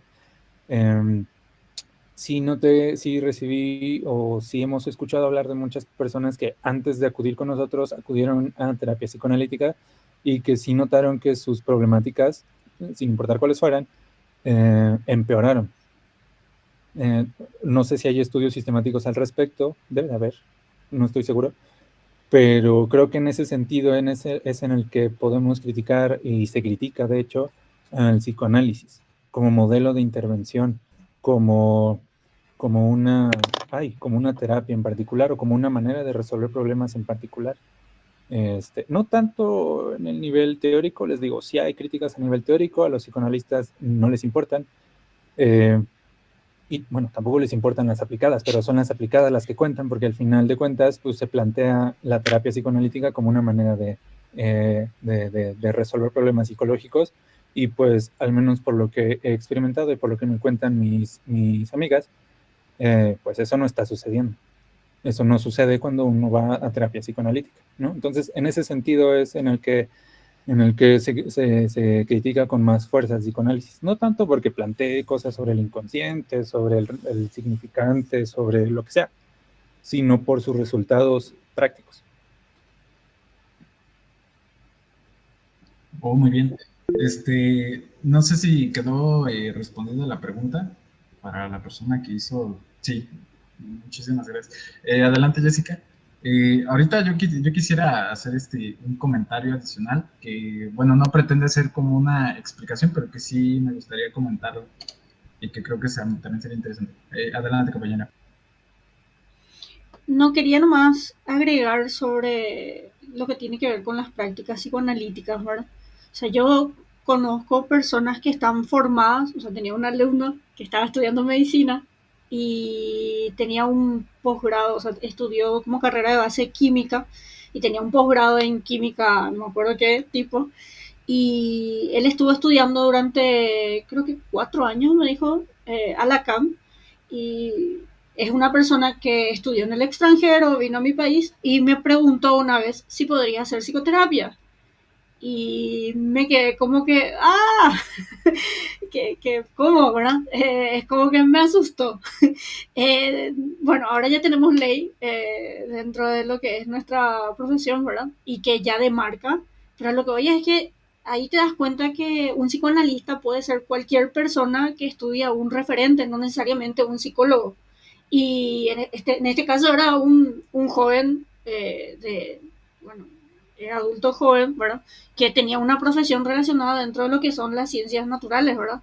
Y a mí me explotaba la cabeza de su pregunta de si podía hacer psicoterapia y a la vez de que no tenía formación, o sea, no estaba terminando medicina, no tenía formación en psiquiatría ni estudió psicología como carrera. Eh, ¿Por qué no? Quiero ser un poco mala, ¿verdad? ¿Por qué no separamos entonces las cosas? O sea, ¿por qué no decimos, bueno, la psicología tiene que ver con una filosofía de vida, de visión, una cosmovisión, y separamos lo que es la psicología como ciencia, o sea, como tal? Porque me asusta de que alguien, o sea, cualquier persona que no tenga formación académica, puede estudiarle en un círculo de estudio a Lacan, a Freud, a quien vos quieras, y me diga en algún momento, quiero hacer psicoterapia. Y no me parece justo y tampoco no me parece ético, justamente por lo que estabas diciendo hace rato, por la aplicabilidad, ¿verdad? O sea, por si va a ser útil o no. Eh, Otra cosa también es que muchas veces, creo que en el 2012, cuando la División 12 de la APA había quitado las terapias basadas en evidencia, figuraban algunas que tenían que ver con psicoanálisis, ¿verdad? Pero el punto es, ¿cómo podemos explicar eso? Pero en realidad una discusión entre colegas, compañeros, ¿verdad? Creo que Jean a veces suele estar en esos grupos, es que justamente desde los principios del aprendizaje podemos llegar a explicar por qué funcionan, no necesariamente desde el fundamento teórico. Entonces, no sé si soy mala, pero es como de, no sé, es como que cada uno que haga su trabajo, ¿verdad? O sea, si vas a ser psicoanalista, bueno, no te mezcle con los psicólogos, ¿verdad? ¿Sabes? Como que, bueno, andate para otro lado, ¿verdad? Y nosotros trabajando en lo que tenga que ver con nuestra profesión. No sé si va a ser algo más saludable, no sé si mejorar nuestro trabajo, pero es no generar esa mala expectativa también en las personas que consultan o piden un servicio, ya sea en lo laboral, en lo clínico, en laboratorio, etcétera, etcétera. Se puso candente la discusión. Sí, sí, justamente ahí, por ejemplo, es un ejemplo buenísimo acerca de lo que, por ejemplo, una filósofa de la ciencia podría hacer hablando de psicología aplicada. Porque, o sea, yo hablé como de cosas como muy conceptuales, muy abstractas, pero el ámbito de la psicología aplicada también da cabida a que nosotros empecemos a debatir estas cosas, estas cuestiones como de ética, de bioética, e incluso preguntarnos acerca de la identidad disciplinar de los psicólogos aplicados. Por ejemplo, ¿en qué medida un psicólogo clínico es distinto de, como el ejemplo que pone Jessica, de alguien que leyó a Lacan y fue a seminarios medio informaluchos sobre psicoanálisis lacaniano y de repente ya quiere dar psicoterapia, porque al final del día es psicoterapia? Y en qué medida el psicólogo clínico y el psicoterapeuta lacaniano son diferentes de, por ejemplo, un psiquiatra, ¿no? Entonces, si utilizamos como ciertos, bueno, podríamos en teoría utilizar como ayudas desde la filosofía de la ciencia para ayudarnos a clarificar ese tipo de cosas, incluso a preguntarnos sobre cosas como la experticia, ¿no? Cuando consideramos a alguien experto, ¿por qué una persona que sí estudió la licenciatura en psicología y luego se especializó en terapias contextuales es más experta que este psicoterapeuta que se formó en un círculo de lectura leyendo a Lacan y fue con su propio analista? ¿En qué sentido en qué sentido uno es más experto que el otro? ¿O por qué no pueden ser los dos expertos al mismo nivel? ¿No? Entonces, ese tipo de cosas creo yo que sí podrían como ayudar a clarificar pues este tipo de cuestiones, ¿no? O sea, sí, sobre todo en la psicología clínica, que es como lo más conocido, la cara más conocida de la psicología. No, se están poniendo muy interesante. Adelante, Gian. Hagan sus preguntas, si quieren Hola, hablan. Adelante. hola chicos con todos. Bueno, ya como los conozco, bueno, Jesús es un buen amigo con el cual he tenido a veces buenos diálogos. Eh, quería ver un tema muy interesante, no sé si Jesús te interesa, es el tema del problema de la inducción, el problema de la inducción cuando se habla en psicología clínica, ¿no? Por ejemplo, mucho se ha criticado el tema ya, por ejemplo, hay terapia basada en evidencia, hay metodología, hay confiabilidad, validez en instrumentos, pero por ejemplo, el problema de una inducción es que no hay una fórmula matemática, porque es un juicio, ¿no?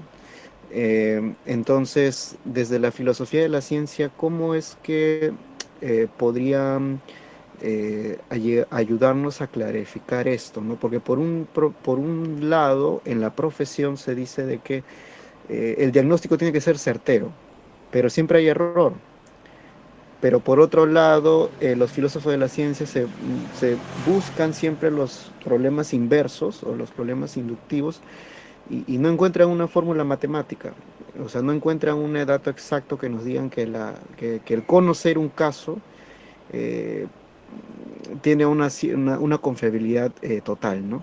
Entonces, ¿cómo tú crees que se podría resolver este problema, ¿no? Que aceptamos a priori, por ejemplo, de que un diagnóstico es simplemente una probabilidad estadística, por ejemplo, o un diagnóstico puede ser un conocimiento solamente a posteriori. ¿Cómo tú verías resolver este problema?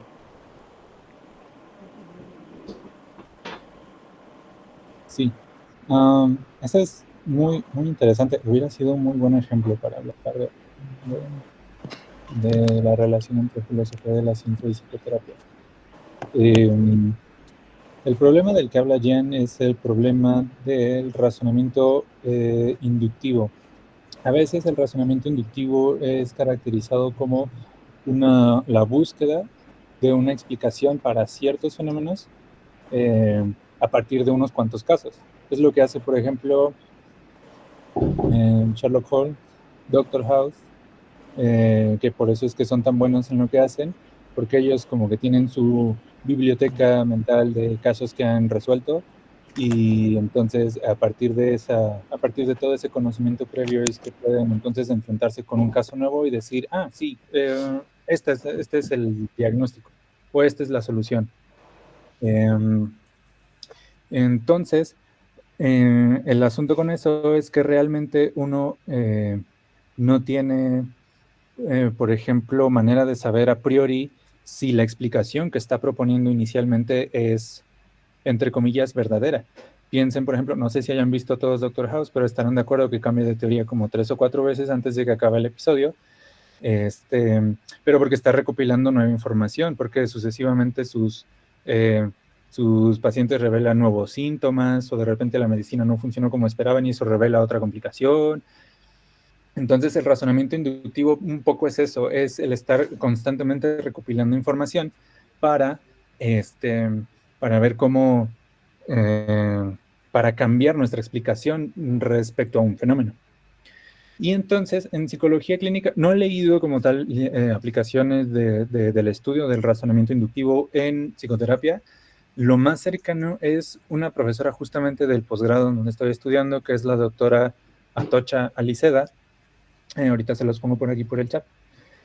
Que justamente trabaja, investiga razonamiento abductivo desde un punto de vista como muy lógico. Y se ha interesado sobre todo por el razonamiento abductivo en medicina. Entonces yo me figuro que una de las maneras en las que uno podría resolver este tipo de asuntos es justamente no buscando una fórmula, porque no la hay, o justamente, sino justamente estudiando cómo es que nuestras creencias van cambiando en cuanto recibimos nueva información respecto a un fenómeno, que es como lo habitual en psicoterapia, ¿no? O sea, llega el consultante con una queja en particular, hacemos la entrevista recopilamos información y entonces nos empezamos a plantear en la cabeza una posible explicación para su caso, ¿no? Y de repente en los últimos 5 minutos de consulta, el consultante suelta una bomba que cambia por completo la información que ya tenías y que aparte de alargar innecesariamente la sesión que ya va a terminar, pues te obliga a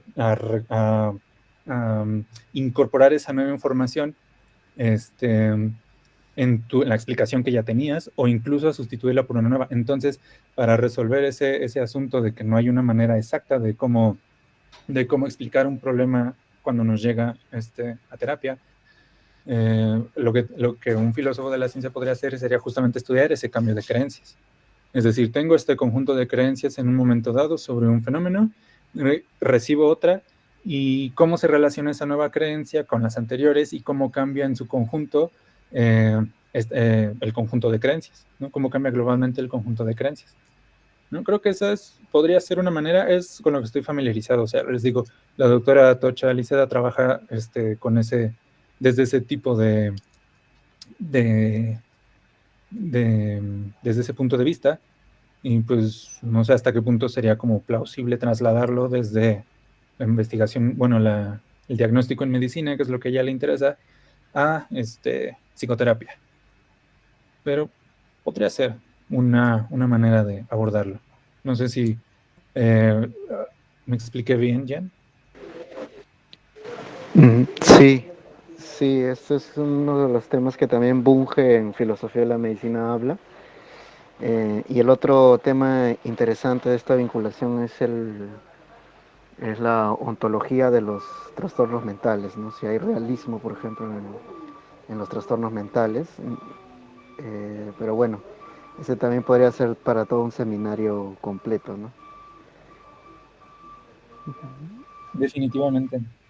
Creo que empieza a surgir por ahí una especie de subrama que sería la filosofía de la psicopatología. Justamente podría ser como algo que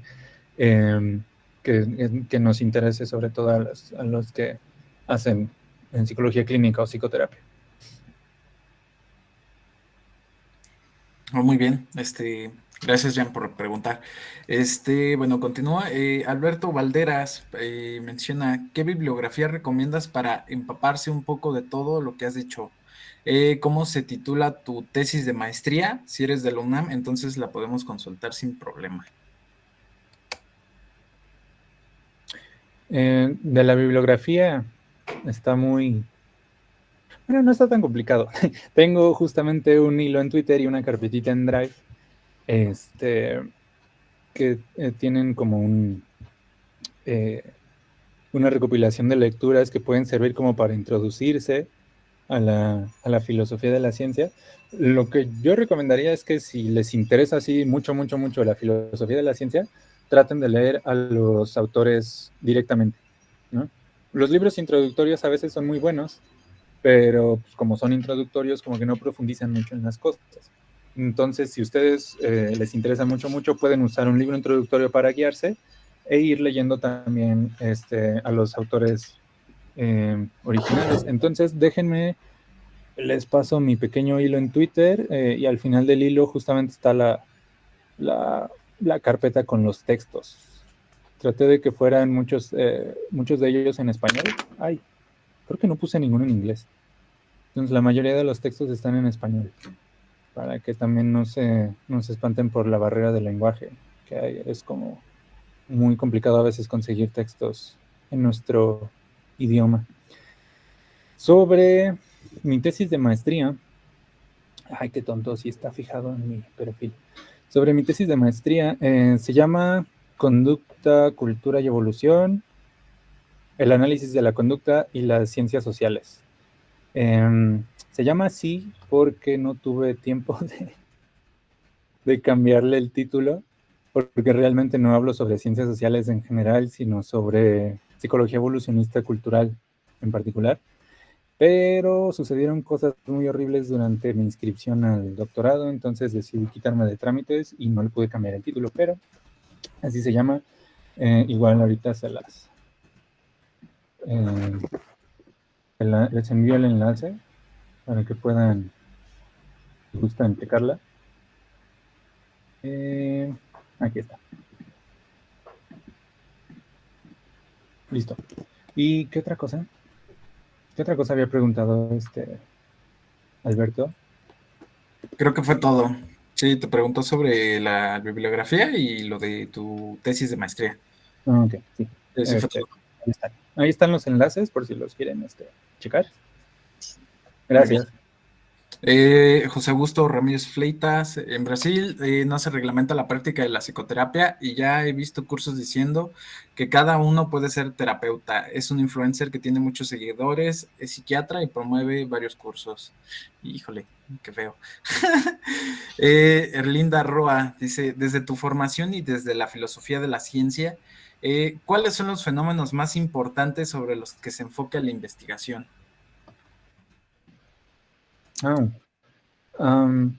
Esa es una pregunta, creo que es un poquito general. ¿Fenómenos en psicología? ¿O fenómenos en ciencia? Creo que ya no está, ¿o sí? Sí, sigue conectada, de hecho. Sí. Más bien, no sé si Erlinda quisiera comentar si el asunto. Yo supongo que tal vez en psicología, pero quién sabe. Sí, yo asumo que sí. Pero no sé si podría ponernos por aquí por el chat. Sí, sería sobre psicología, maestro. Por favor. Muy bien. Changos. ¿Cuáles son los fenómenos más importantes? También depende. Perdón, Osvaldo, comenta. No te apures. Bueno, yo no soy filósofo de la ciencia, yo soy licenciado en psicología, pero espero y a lo mejor te pueda servir. Yo lo que he visto en algunos es la cognición social, eso dentro de la cuestión de la psicología social, y otros dentro del campo general del comportamiento animal, la cognición social. Y otro que he conocido es el de, ¿cómo se llama? Todo lo que tiene que ver con las cuestiones de los valores, las normas y las actitudes. Esos son algunos dentro de la psicología social y que se comparten en algunos aspectos con las ciencias cognitivas y algunas áreas de psicología. Eso dentro de lo que yo sé. Entonces no sé si ya se te haya ocurrido alguno, Jesús. Sí, no, yo iba a salir con mi lado filosófico, iba a decir, es que depende de cómo definamos más importantes, pero creo que en el sentido en el que los estás poniendo, Osvaldo, creo que sí. O sea, si entendemos los más importantes como los más extendidos o sobre los que más se investiga sin importar, digamos, el marco teórico, creo que sí, los que menciona Osvaldo son como los más abordados, la cognición social. Añadiría a lo mejor la percepción un poco. No sé qué otro. La personalidad, o sea, la personalidad es uno de los temas predilectos de la psicología casi desde el siglo pasado. O sea, por ejemplo, había visto en un estudio que se hizo bibliométrico, me parece que durante la década de los 30, los textos más citados en psicología eran los de la Gestalt y los estudios sobre la personalidad. Entonces, la personalidad siempre ha estado, y la personalidad se puede abordar desde el análisis de la conducta, desde las psicologías evolucionistas, desde el interconductismo, por ejemplo, o desde la psicología cognitiva, que es como lo más común. O sea, es uno de los principales, junto con los que dijo Osvaldo. Ahora, si definimos más importantes, por ejemplo, en el área ya aplicada, pues dependerá entonces de qué rama estemos hablando. En psicología clínica, psicoterapia, pues obviamente los más importantes van a ser los estudios sobre efectividad, ¿no?, de las psicoterapias. Y la verdad, de las otras ramas desconozco bastante, así que supongo que dependerá mucho. Aunque también estará relacionado, yo creo, con la efectividad, ¿no?, de la manera en la que estoy interviniendo, por ejemplo, en una escuela o en una organización. Va. Me acordé de otros, a ver si les sirven. Hay una tendencia que precisamente había comentado Jesús al principio, que es la cuestión de la decolonialidad, es decir, pues revisar el aspecto de cómo la colonización ha afectado cierto tipo de procesos y cómo es que se le puede dar una interpretación, pero un poco más comunitaria. Esa es una parte, y la otra es la de la psicología crítica, pero en la psicología crítica, más que nada, lo que yo tengo entendido es que se trata sobre los cuestionamientos de cómo la psicología contribuye con los medios coercitivos y de opresión que puedan estar, pues, por decir así, a favor de, pues, de un sistema social. O sea, como por decir, cómo la psicología, mediante la práctica, la aplicación de los conocimientos, puede precisamente favorecer y mantener cierto tipo de sistema económico, ideológico y político. Pero bueno, eso es lo que yo sé. Y hay otros, pues, creo que está la psicología feminista, la de género y pues otras tantas. De hecho, creo que hasta en esta década también ganaron un premio Nobel unos psicólogos por estudiar la cuestión de la memoria espacial o algo así, tengo entendido. Pues cosas que tienen que ver con la percepción y cómo es que el ambiente físico afecta nuestro comportamiento. Ahora sí, es todo. Sí, justamente, creo que nos circunscribimos demasiado a las aproximaciones de ciencia natural, y también las que mencionas están como bastante, bueno, pues son bastante importantes ya del ámbito de las aproximaciones que no son tan científicas, por ponerlo así, pero pues igual están aportando bastante, justamente tirando más hacia el lado de las humanidades y de las ciencias sociales, también están dando sus aportaciones bastante importantes, relevantes. Espero haber respondido entre Osvaldo y yo, respondido tu pregunta, Erlinda. Muchas gracias. A ver. Sí, dice que gracias. Bueno, ya son las 8 para apurarnos un poco y no consumir su tiempo y puedan retomar sus ocupaciones. César Vilca Escobar dice, ¿la parsimonia es un buen criterio para valorar una teoría, sí o no, y por qué?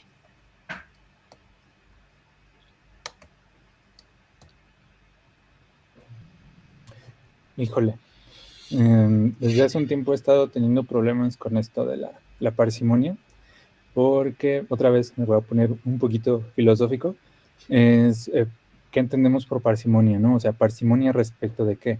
Porque generalmente se habla de la parsimonia como, en este sentido, como criterio de evaluación de teorías, como una teoría que propone como muy poquitas entidades, ¿no? Y entonces tenemos una teoría que propone muy pocas entidades para explicar una gran cantidad de fenómenos. Es una teoría parsimoniosa y la deberíamos preferir por encima de otras. El problema es que si se la deja así muy, muy abiertamente, ¿por qué no nos quedamos entonces con la idea de que Dios creó todo el universo tal como lo vemos? ¿Y por qué nos complicamos la vida creando teorías sobre el origen del universo, sobre la expansión cósmica, sobre la naturaleza de la materia, sobre la evolución, el origen de la vida, la evolución de las especies? Porque claramente estoy hablando de diferentes teorías y cada teoría propone como sus propias entidades. Y en cambio la teoría de Dios creó todo el universo tal como lo vemos, pues solamente propone pues, a Dios y al universo y todo lo que hay, y simplemente no tenemos como tanta complicación. Entonces parece que la parsimonia puede ser un criterio como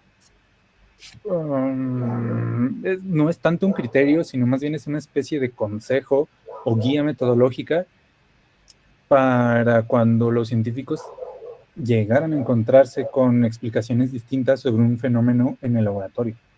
No tanto para dirimir una discusión entre teorías, porque justamente cada teoría va a proponer su propio conjunto de entidades, y entonces, pues obviamente para cada una su propio conjunto de entidades va a ser relevante y no se va a poder deshacer de un par de ellas solamente para satisfacer el criterio de parsimonia, ¿no?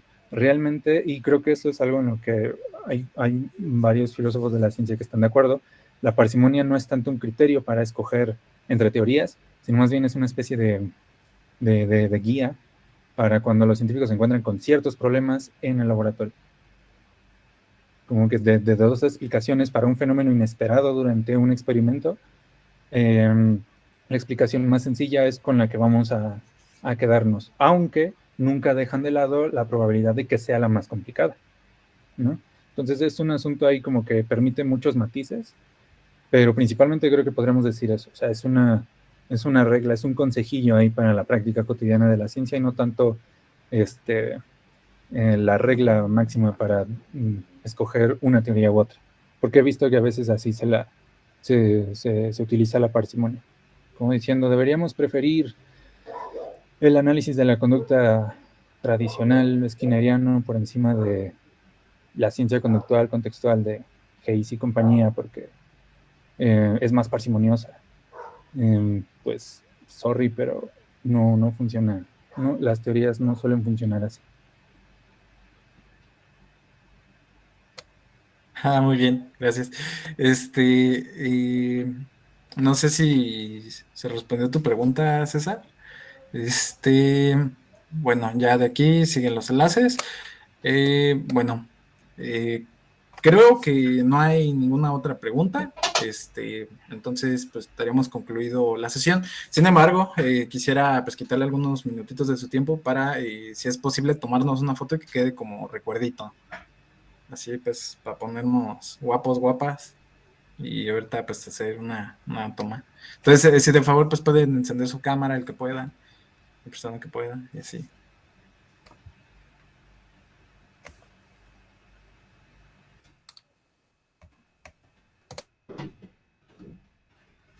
Bueno, a las 3. Bueno, me voy a esperar tantito.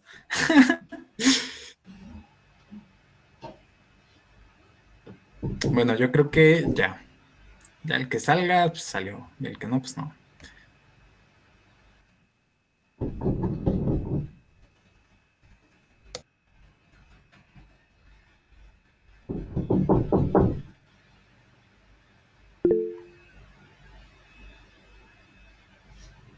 Bueno, ya quedó. Bueno, muchísimas gracias, Jesús, por tomarte el tiempo y explicarnos toda esta cuestión. Creo que fue muy interesante y muy importante lo que mencionaste. Pues sin embargo, como todo, pues se tienen que acabar las cosas, entonces pues damos por concluido.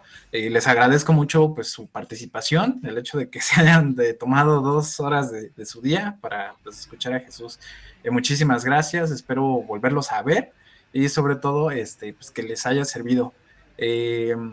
Sin más, pues queda despedirnos y bueno, ahí estaremos.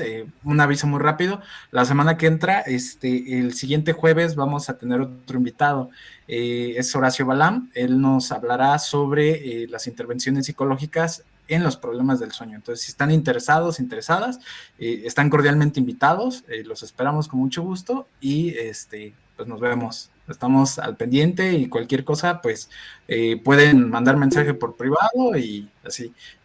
Adelante, César. Quería enviar un emoticono de like. Perdón. Bueno, entonces hasta aquí sería todo. Muchísimas gracias, Jesús. Muchísimas gracias a todos. Gracias a ustedes. Buenas noches. Gracias Hasta luego. Nos Gracias. vemos. Mucho.